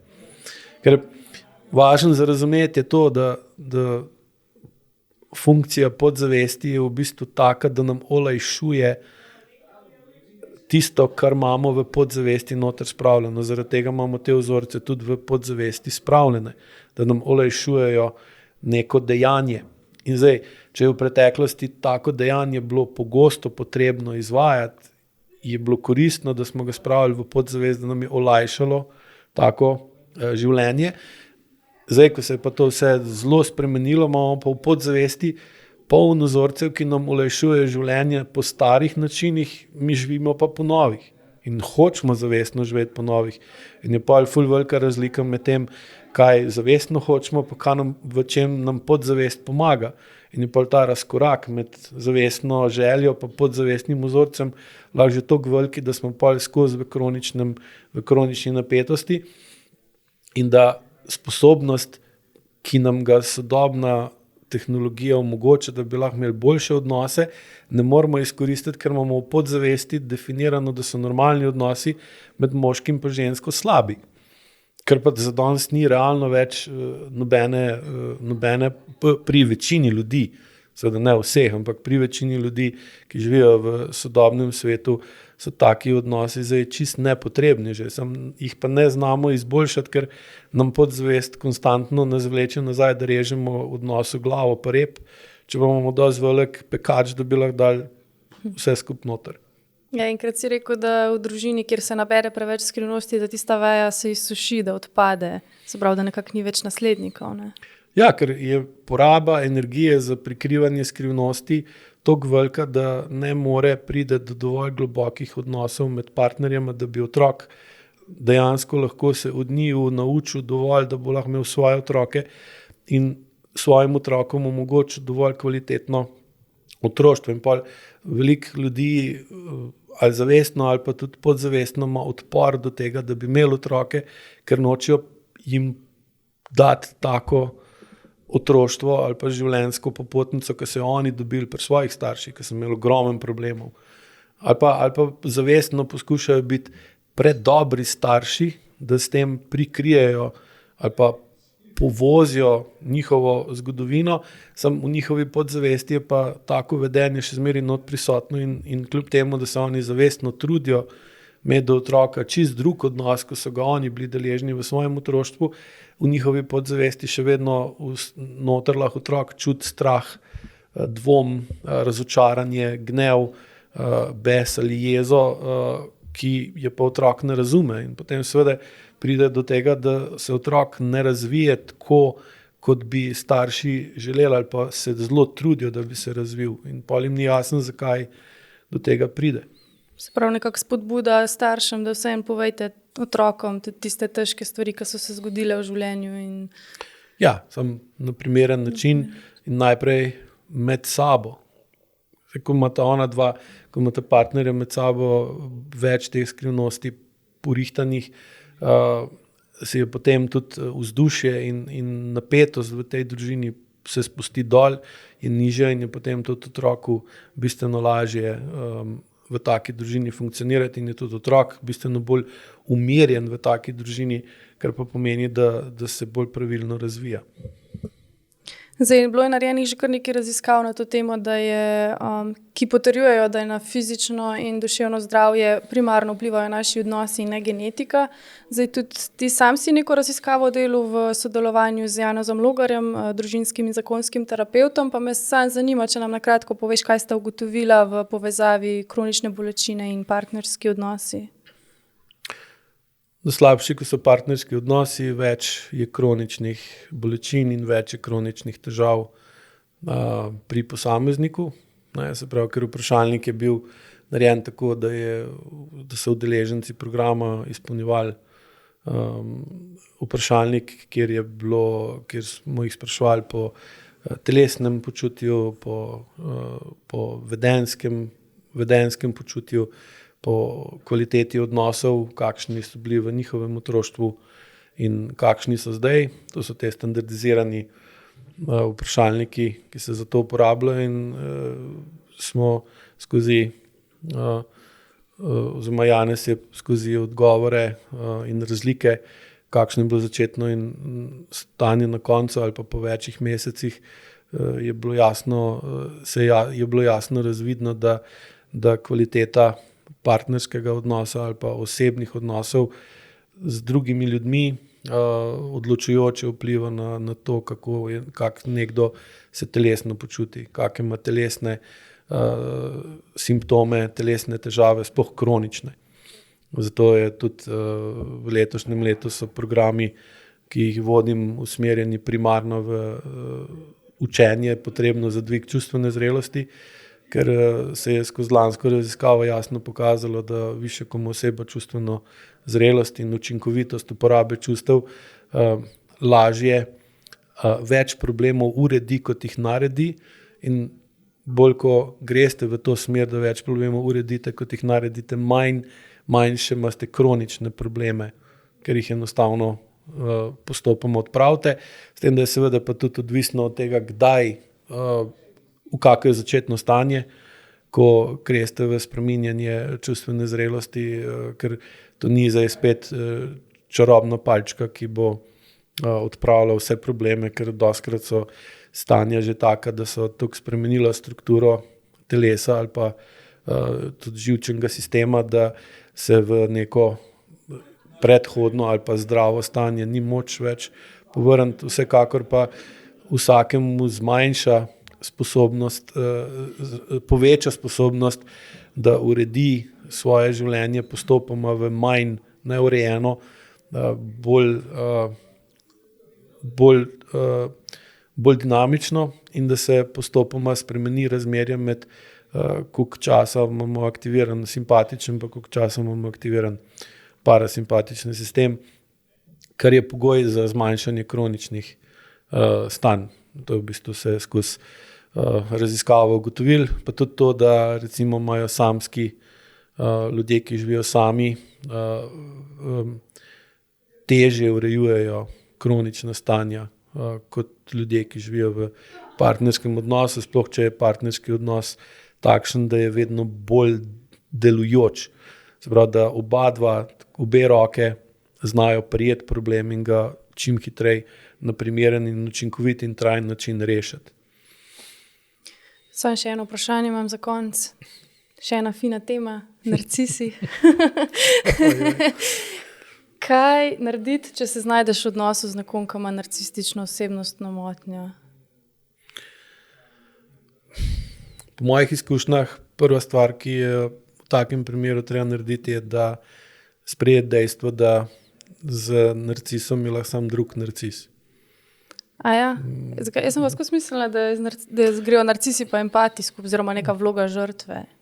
Ja, ampak če je nekdo v vlogi žrtve toliko dolg, kronično v vlogi žrtve, ker je edino možno, če si dlje časa z osebo, ki je narcis, potem tudi ta oseba, ki je v vlogi žrtve, nima dobrega stika s svojo notranjostjo, tako kot narcis, ki je storilec, nima dobrega stika z svojo notranjostjo, ker osnovna značilnost, zdaj, po mojem pogledu skozi IQ, pri osebi, ki lahko rečemo, da je narcis ali pa da ima to motnjo, je, da zaradi preslabe notranje povezave, premajhnega vpliva interocepcije in intuicije na delovanje njegove zavesti, je prisiljen ali pa izkorišča pretirano odziv okolja in na osnovi odziva okolja definira, kakšen je on. Sprav, premajhen je notranji vpliv na njega in je potem zaradi premajhnega notranjega vpliva postane preveč pomemben zunanji vpliv in zaradi tega, ker more pa s časom povečevati jakost tega vpliva okolice na njega, postane vedno bolj brezobziren in vedno bolj okruten, zato da sproža vedno močnejše reakcije okolice, podobno kot recimo more odvisnik od recimo mamila dozo mamila povečevati zaradi tega, ker se razvije odpornost na določeno koncentracijo kemične substance pri narcisu podobno. In zdaj, če ima nekdo soliden stik z notranjostjo, taka oseba bo narcisa relativno hitro definirala in se bo od njega odmaknila in ne bo mogla postati kaj več kot akutna žrtev. Če govorimo pa o kronični žrtvi, ki je z narcisom v dolgoletnem odnosu, je pa avtomatsko dobimo, da je tudi na drugi strani oseba, ki se ne čuti dobro, ker jaz v bistvu to ali ne do narcis ali ne, niti ne uporabljam, ker je pač meni je pomembno, ali kako močno iracionalen del njega vpliva na racionalen del njega in zakaj je ta medsebojna povezanost med iracionalnim in racionalnim v človeku neprimerna ali napačna ali preslaba in to potem osebo vodi v nekvalitetno vedenje. Zdaj, če lahko tem določena taka vedenja lahko imenujemo tudi narcisa kot taga, ampak v bistvu pri vseh teh kroničnih vedenjskih stanjih, se pravi, ko nekdo s svojim vedenjem dolgoročno ne zmore dvigati kvaliteto svojega življenja, je ta isti problem, da je vpliv iracionalnega na racionalno neprimeren in da oseba z razumom, z svojim racionalnim ne zna sprejeti dejstva, kaj ima vse v svojem telesu, ne zna primerno poimenovati teh stanj, teh področji in potem ne zna na primeren način sama ali pa v sodelovanju z drugimi ljudmi, ki jim zaupa, ker so dovolj odgovorni in jo dovolj sprejemajo, razumejo in spoštujejo, najde boljšo rešitev ter jo potem postopoma skozi vpliv racionalnega na iracionalno izvede ter naredi celostno spremembo. Kar se pa iz prakse, ki jo imam, je popolnoma izvedljivo v veliki večini primerov. Samo če so pripravljeni na neprijetnosti soočanja z dejstvi tega, da so recimo kronične žrtve, ker nekdo, ki je v otroštvu bil žrtev čustvenega incesta, potem dejansko, ker osnovni prvi refleks, nagonski odziv, če si v stanju žrtve, da poiščeš pomoč ali pa da sam iz tega stanja žrtve greš ven ter se osvobodiš, osamosvojiš oziroma greš ven iz nemoči. Za tega imaš na razpolago bes, imaš na razpolago protest. Če bes in protest ne pomagata, da greš ven iz nemoči, imaš na razpolago gnev, prezir in maščevanje, ki ti omogoča, da določen odnos odrine stran od sebe in ga pustiš v preteklosti in greš v prihodnost brez tega odnosa.